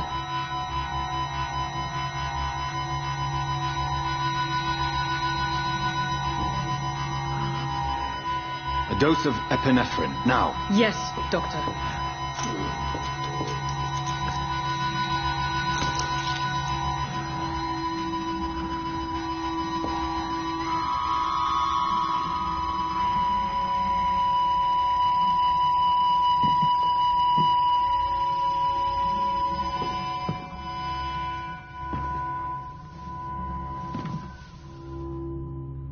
We've lost the pulse. He's gone, Doctor. Nurse, we did everything we could. Truly? Everything you could? Is that how you'll report this in your log? Is this how the war went? Piling up one poor corpse beside the next? This was not an influenza-induced seizure. I've never seen symptoms like these on the continent. Neither have I. But the previous symptoms leading up to this attack were the same, indistinguishable from the epidemic. No. There was something more vile in these reactions. Something primitive. There have been numerous reports of mental breakdowns caused by the fever that accompanies the flu itself, Doctor. Yes, but I'd best take some samples of the blood for analysis.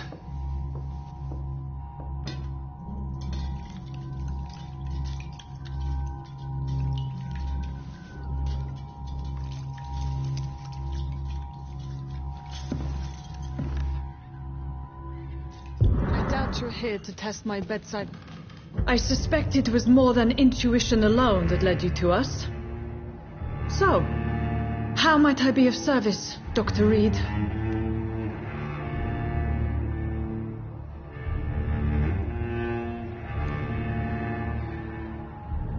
I've come to put an end to this insufferable blackmailing, Dorothy.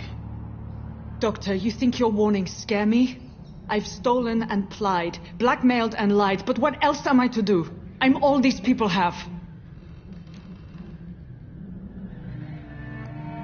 But why Lady Ashbury? Why her, of all people? She's pristine and proper, all right. But that she-wolf in sheep's clothing murders the poor for sport. I have her where she belongs, and I'll milk her for all she's got. Dr. Swansea is a sensible and honest man. He wouldn't have refused your friend's care at Pembroke. It's easy for you to say, Doctor.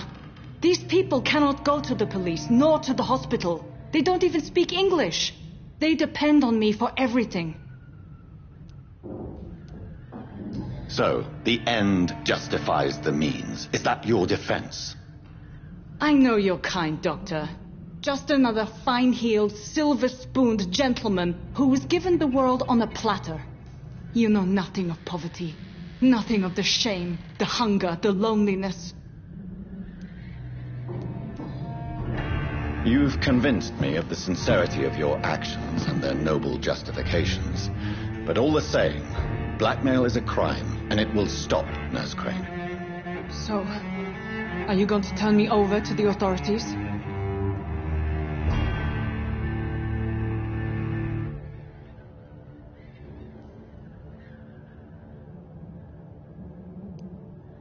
Listen very carefully, Dorothy.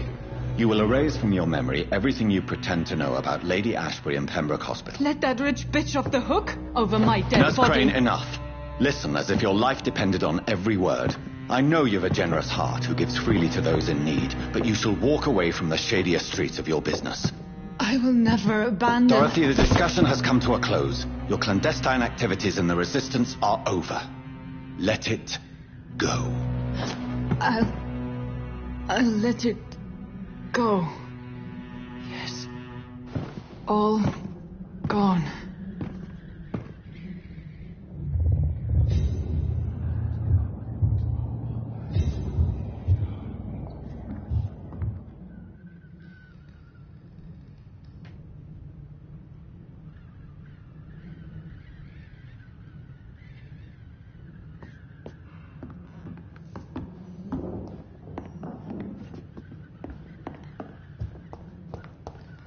It's locked.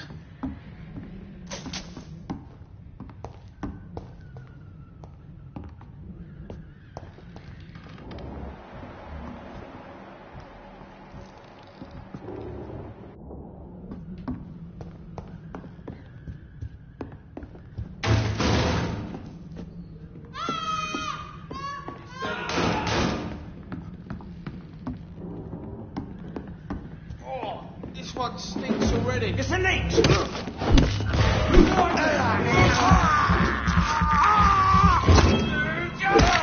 Fuck, it's fast! Grenade!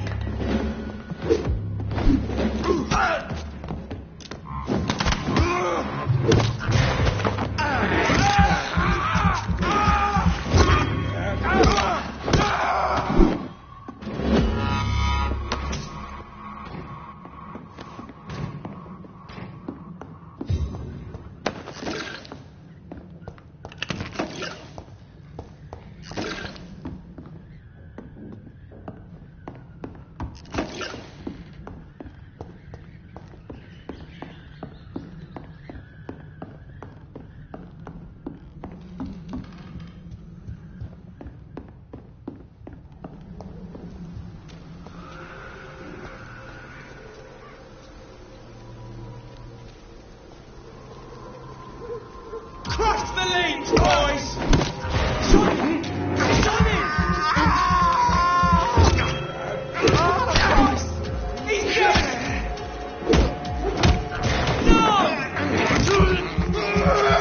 Bastard!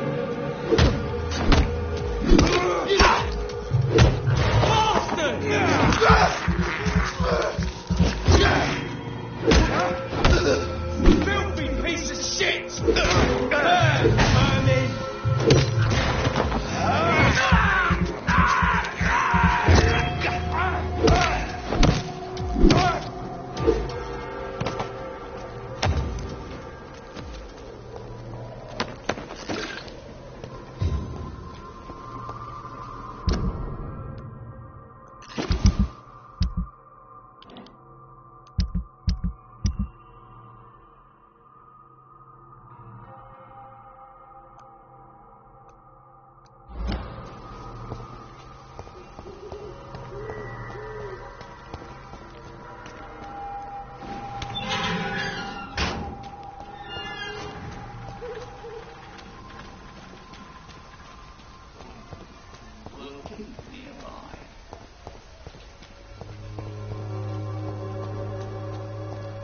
People are talking about us. When science fails you, this elixir will give you faith again. Distribute flowers at this hour of the night.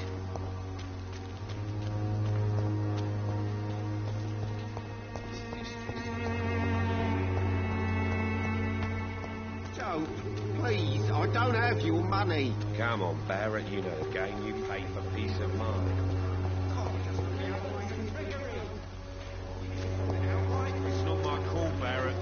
paid one way or another. You again? What do you want this time? Harry doesn't seem happy living in Whitechapel. Why did you make him come here? I've always put my son's interests above everything else, whatever he may think. Our house is small but affordable. The walls are thin, but the door is solid. You really love your son, don't you, Mr. Peterson? He's my pride and joy. Even if he hates me for the choices I make and pushes me buttons more than he should.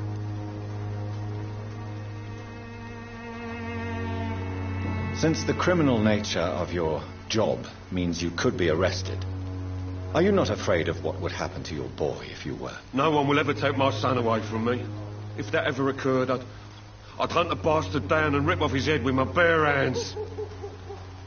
Do you have any regrets? Only one. Not to have my beloved wife by my side. She died when Harry was little. My sweet Jane. She gave the boy confidence.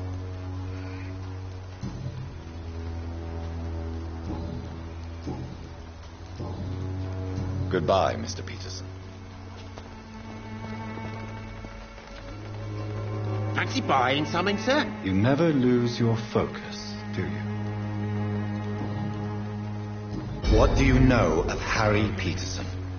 The boy seems so fragile. Not like his father at all. Harry's a good boy, but he spends most of his time complaining. He's had it tough, all right, but he needs to grow a pair. What troubles him exactly? But despite being his father's son, almost everything, I think. He never wanted to come to Whitechapel in the first place. Hates this place more than most of us.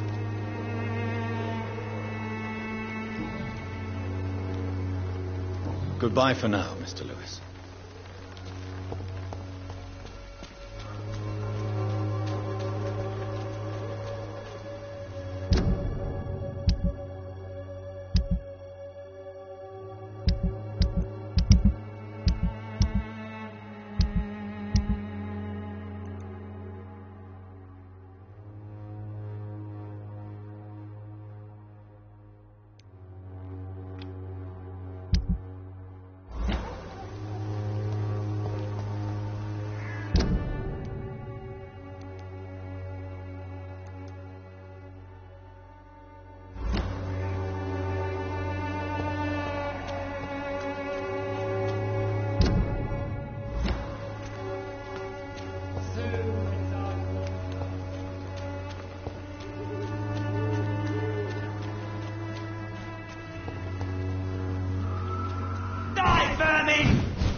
This could be the box Lewis thought he lost. There's a letter inside.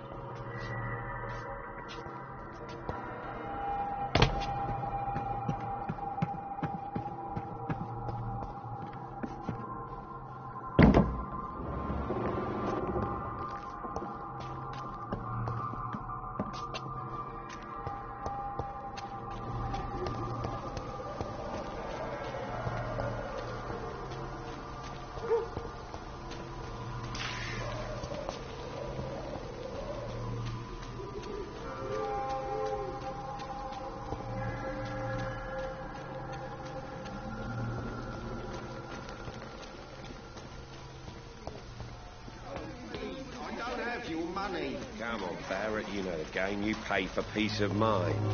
Can't you just... Fancy buying something, sir? You never lose your focus, do you?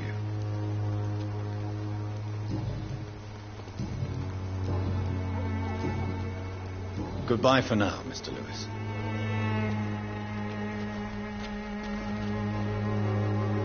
You again?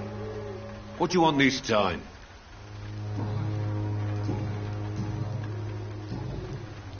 Goodbye, Mr. Peterson.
Joe Peterson's wife addressed to Barrett Lewis. Who should I give it to, I wonder?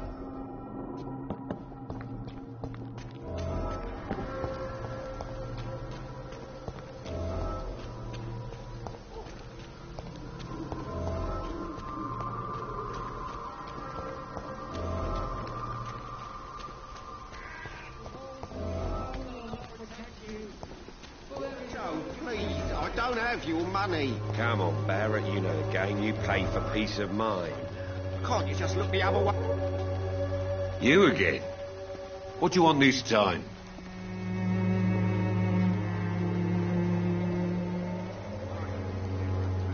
I think the documents in this box could be of some interest to you. Really?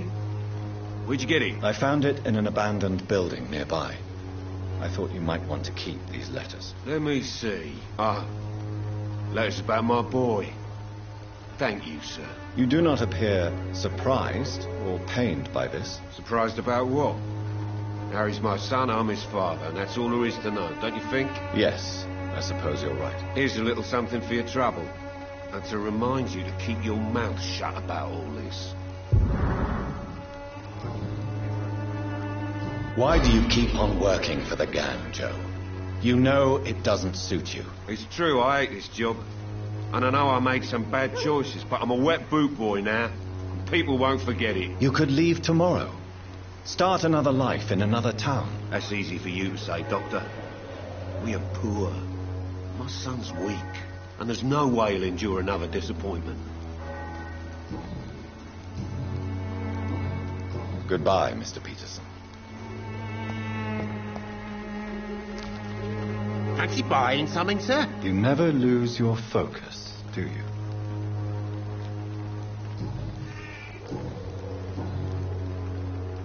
Barrett, you had an affair with Joe's wife, didn't you?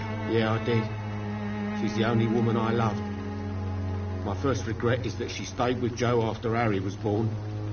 The second is I never shed a tear when she died. Did you ever try talking to Joe? Never. But I suspected he knew everything, even without knowing it.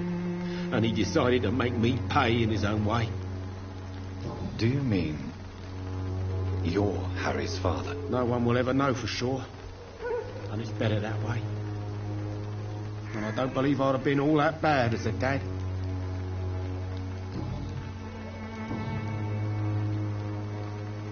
Right then. Show me what you have.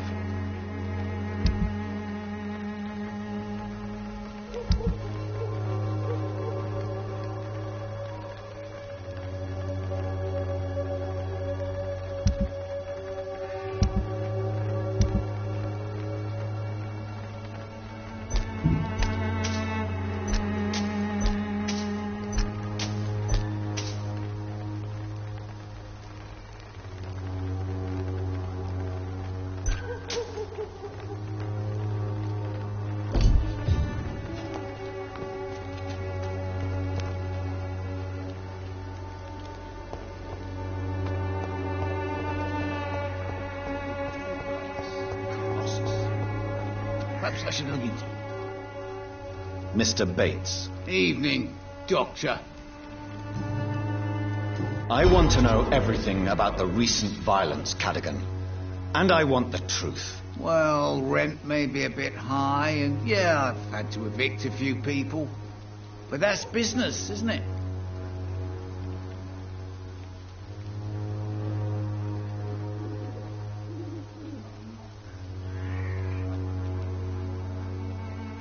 Take this as my final warning. You will not profit from the misery of others. Business is one thing, but what you do is quite another. Really? What you gonna do? You ain't from here. You ain't Whitechapel, Doctor. You wouldn't know the first thing about playing dirty, even if you wanted to.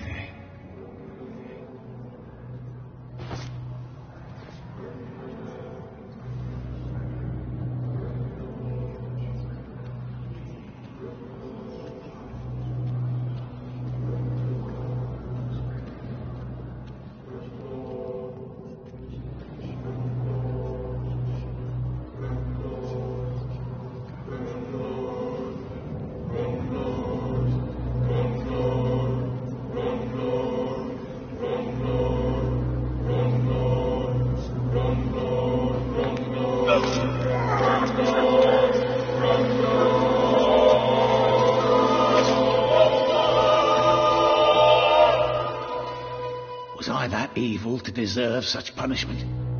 My only regret is that no one will mourn me, for I have never been loved.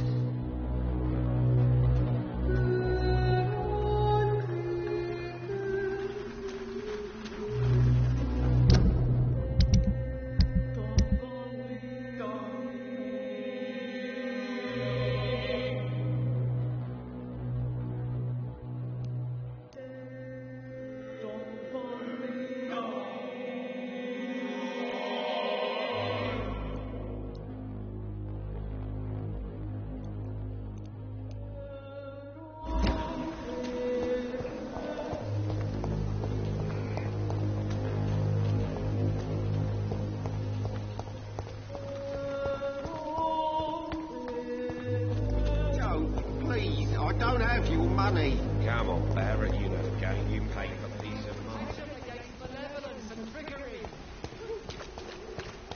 Pay me a glass and I'll be gentle. Pay me a bottle.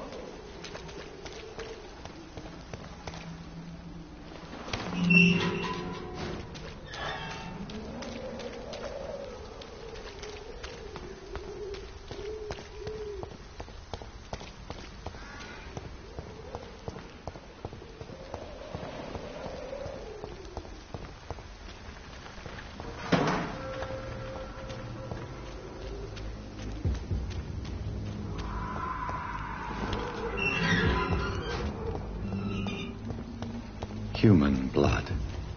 Whoever left these marks did so deliberately. Kill it, boy!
It's locked, all right.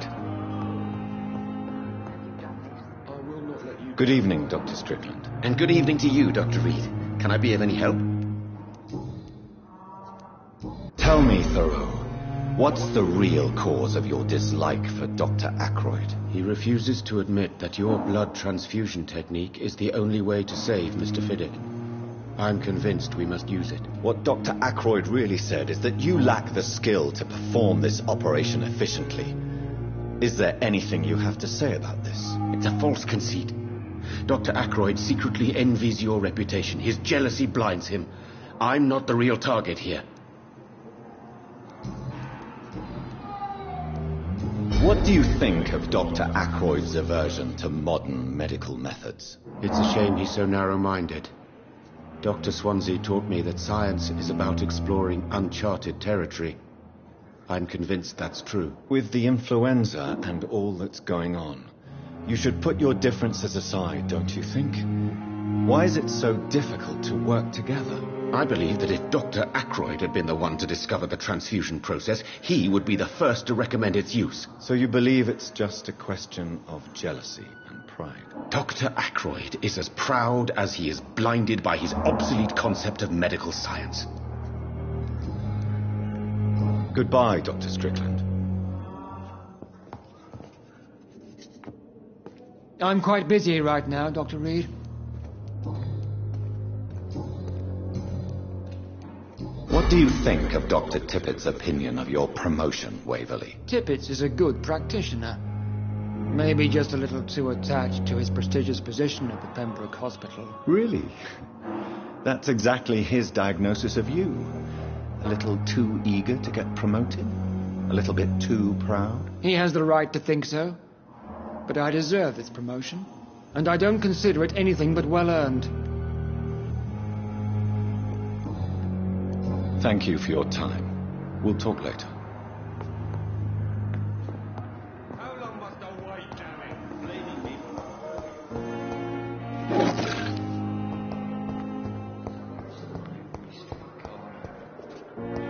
Daily routine.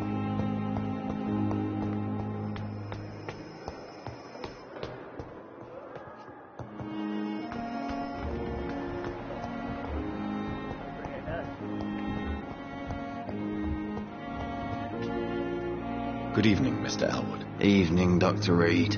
Soldier, do you need assistance? Not really. I think I caught something in this bloody hospital. I swear I'm dead, yet smiling inside, Dr. Reed. As long as you remain here, I will make sure you don't have to worry about your health. Don't think you can do much about it. Damage is done.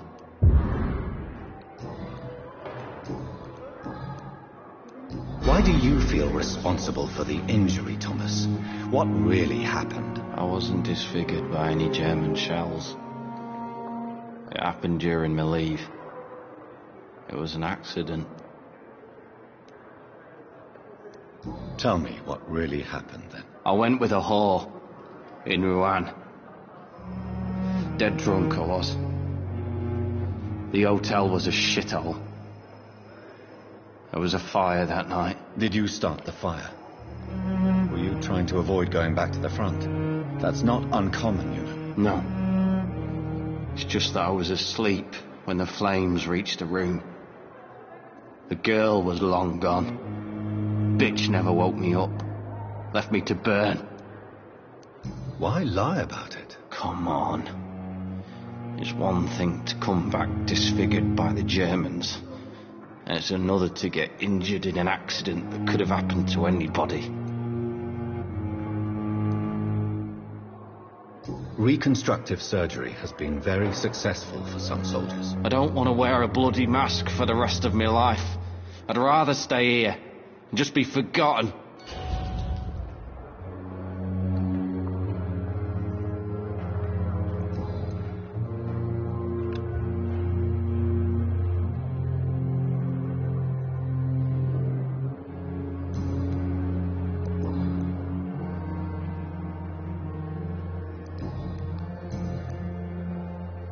Why do you feel responsible for the... I wasn't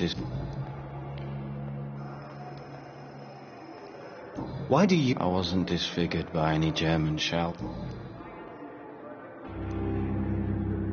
Why do you feel responsible? I wasn't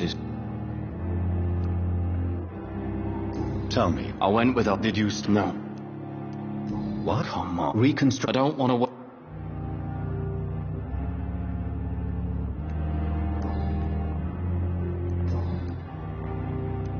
Goodbye for now, Mr. Elwood. Fear and disgust on every street corner. The daily routine.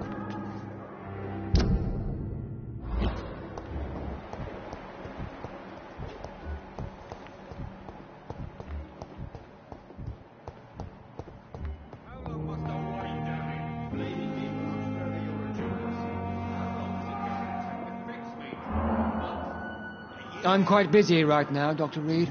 Do you need my assistance? Don't be ridiculous. I'm capable of dealing with this myself.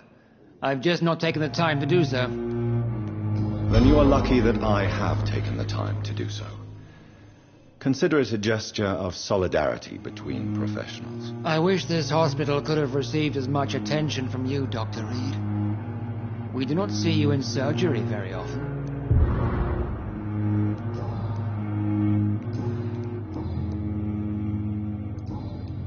Thank you for your time.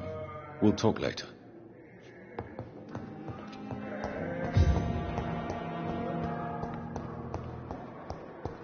The giant morgue disguised.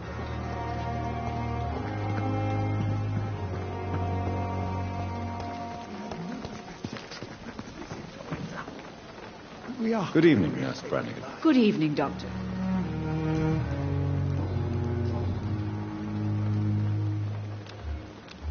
Do you require medical assistance, nurse? I will be fine.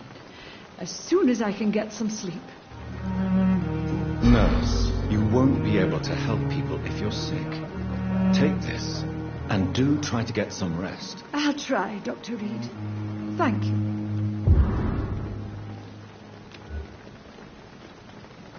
Goodbye, nurse. Call me if you need assistance.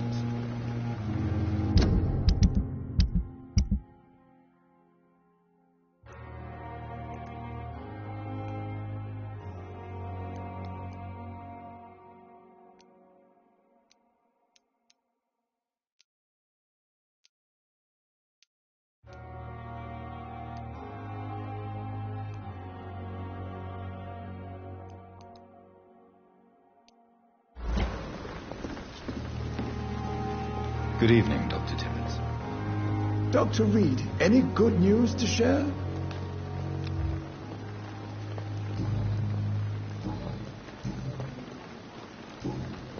Goodbye, Dr. Tippett.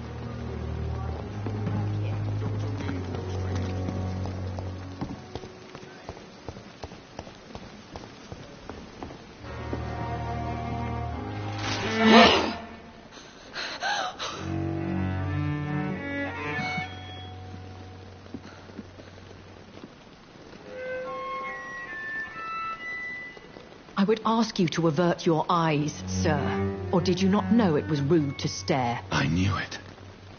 Speak up, Dr. Reed. I like a man who speaks his mind.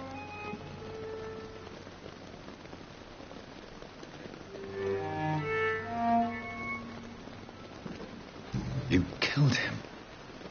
He trusted you. And you killed him. Spare me your sarcasm, Jonathan. You are but newly born in this world.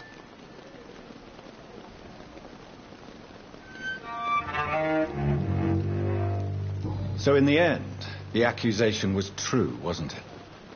The situation is somewhat awkward nonetheless. I have not been observed sustaining myself for many decades.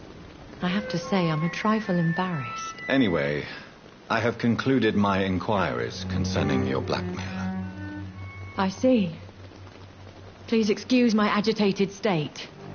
Under normal circumstances, I wouldn't let anyone see me in this condition. The case is closed, Your Ladyship. The person who took advantage of you has, shall we say, seen the error of her ways. So who was it? My lady, the blackmailer was dealt with using the utmost discretion. The culprit's identity is of no relevance. Thank you, Jonathan. That is exactly what I needed from you. You have proven your loyalty, so, as a friend, please accept this small token of my appreciation. Thank you, my lady. If you have an inclination to learn more about vampires or your current situation, I will be glad to aid you in your quest for knowledge.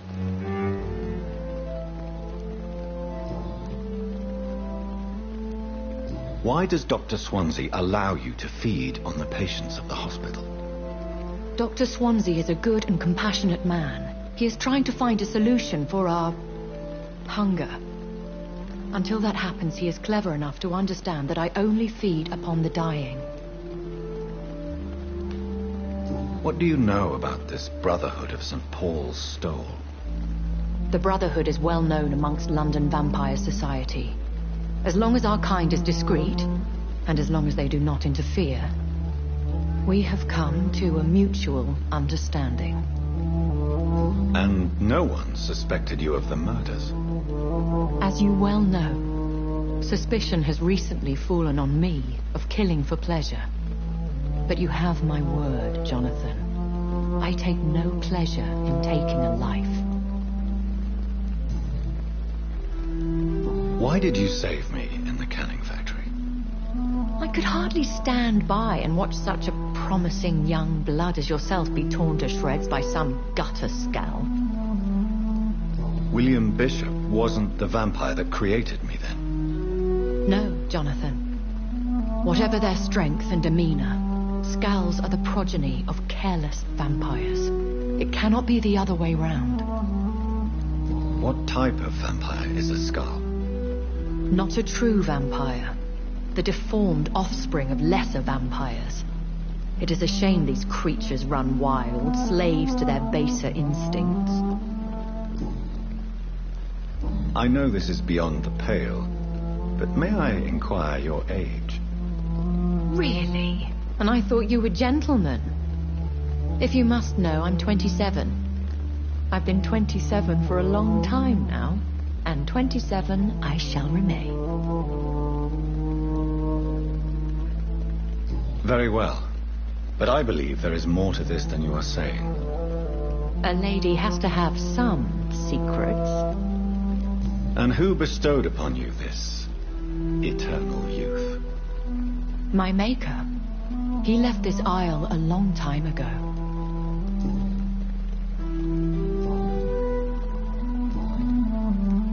I've been hearing a voice talking in my head.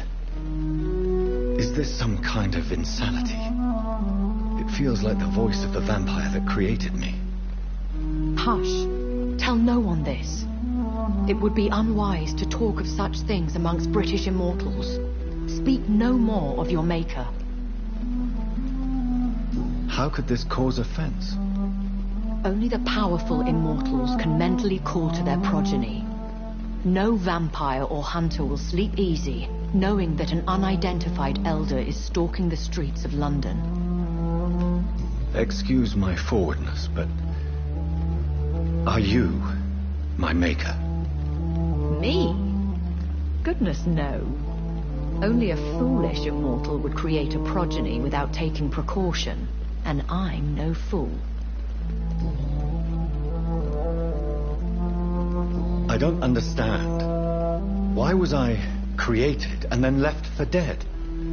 That is a question only the one who made you can answer. It's not normal practice. I doubt even if you find him, he will answer you, considering how cruelly he treated you. So me being a vampire could have been a mistake. I very much doubt it, Jonathan. Contrary to the legends, it is not as simple to make another vampire by just biting someone. I'd like to avoid creating another vampire by mistake anyway. Tell me, how is it done? The process is dangerous. It could even kill your potential progeny. If you did decide to sire an offspring, they must drink of your blood, Jonathan. A vampire? Is that what I am? What we are? Such a crude word, defined by penny dreadfuls and drunken hacks. No. You are now an Ekon, and that you shall remain. Are you an Ekon too? Yes, I am. We are the closest thing to what man refers to as vampires. Forget what you think you know about us. So we are Ekons. How can I identify us amongst other vampires? How to put it? All Ekon are vampires. But all vampires are not Ekon. We are but a branch of the immortal tree.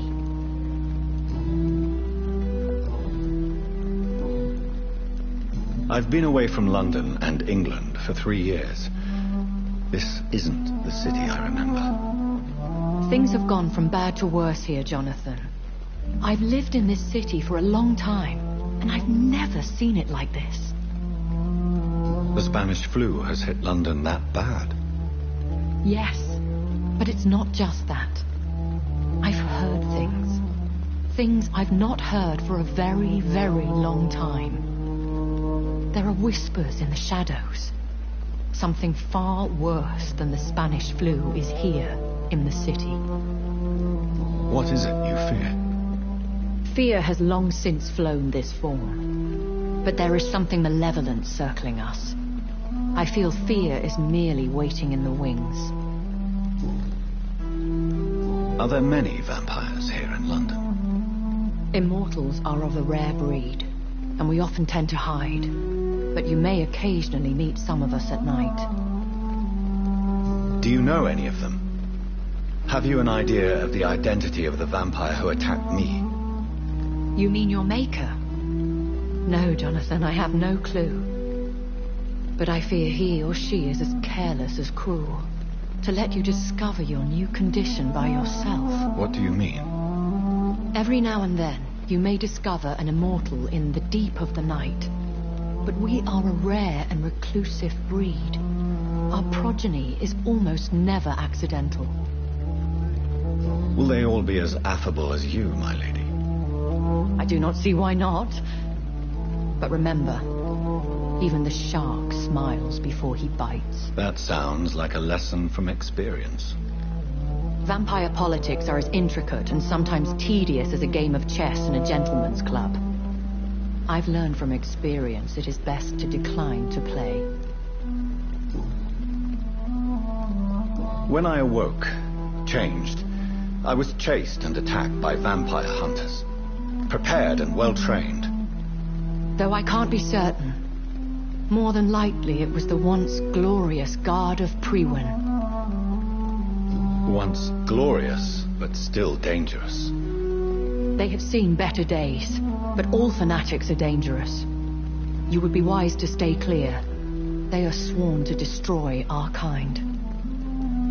You make them sound like some sort of cult. More a society, and like all the best ones, a secret society. I thought them almost gone, but it seemed they have been recruiting.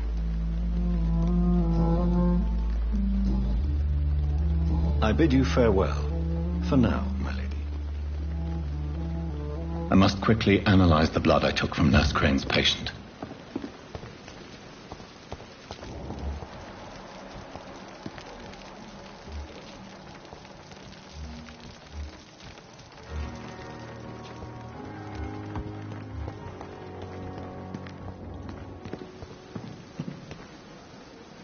Good evening, Milton. Good evening, Doctor. Still trying to save lives?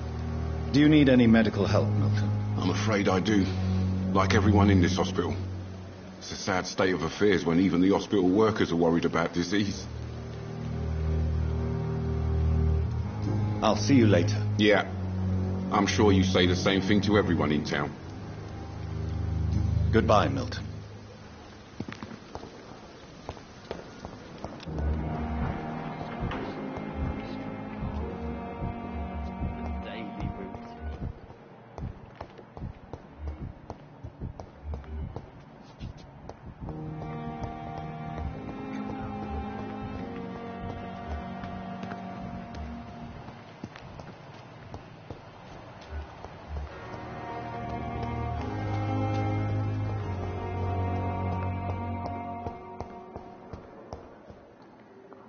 Good evening, Nurse Hawkins. Good evening, Dr. Reed.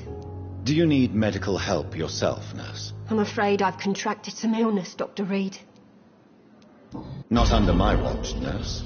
Take this. You'll feel better. Thank you, Dr. Reed. Goodbye, Nurse Hawkins.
Razvan Vasily was infected by Spanish flu, but also has the highly unstable blood of the Scowls. Is the London vampire epidemic transmitted through the flu? I should talk to Dr. Swansea about it.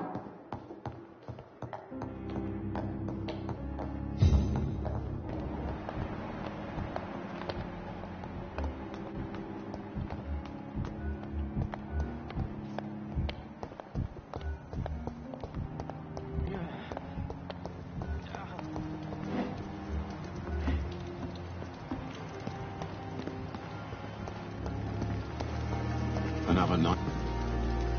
Good evening, Milton. Good evening, Doctor. Still trying to save lives? Do you need any medical help, Milton? I'm afraid I do. Like everyone in this hospital. It's a sad state of affairs when even the hospital workers are worried about disease. Our job brings us into contact with all kinds of infections, Milton. There's no shame in being ill while you're in a hospital. That's easy for you to say, Doctor. I get the feeling you don't fall sick often. But thanks anyway.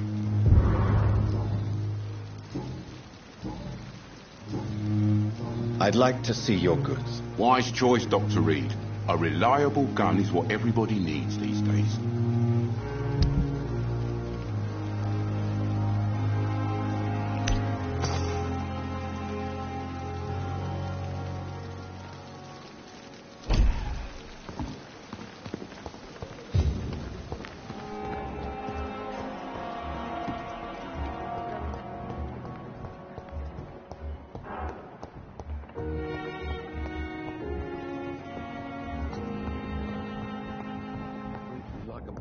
Good evening, sir.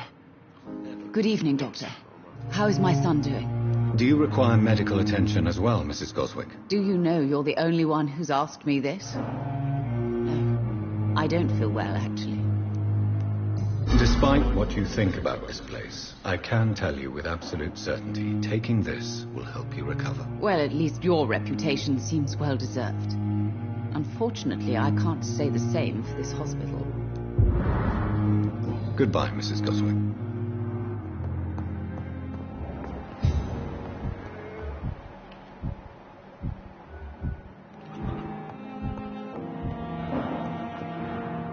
Good evening, Mr. Fiddick. Good evening, Dr. Reed.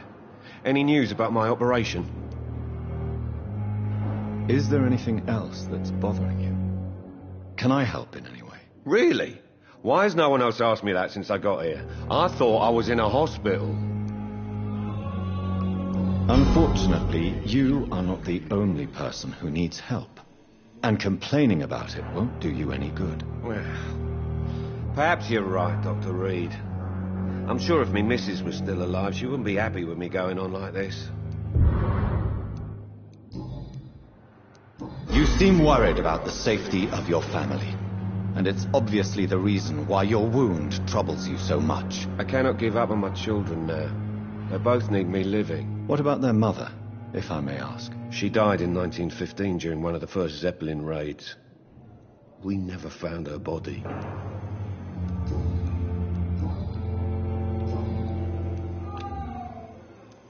Goodbye for now, Mr. Fiddick. I'll see you later. I will not let you down, Michael.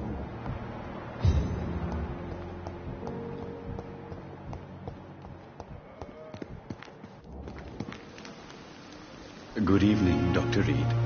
Such a pleasure to see you again. Do you need medical attention? Well, the proximity of the dead is not the most healthy company, even if the quiet can be appreciated. Don't take too many risks with your health, Mr. Chidana. None of us are immune to this disease. And that is a good thing. Death and disease is a constant reminder of our mortality.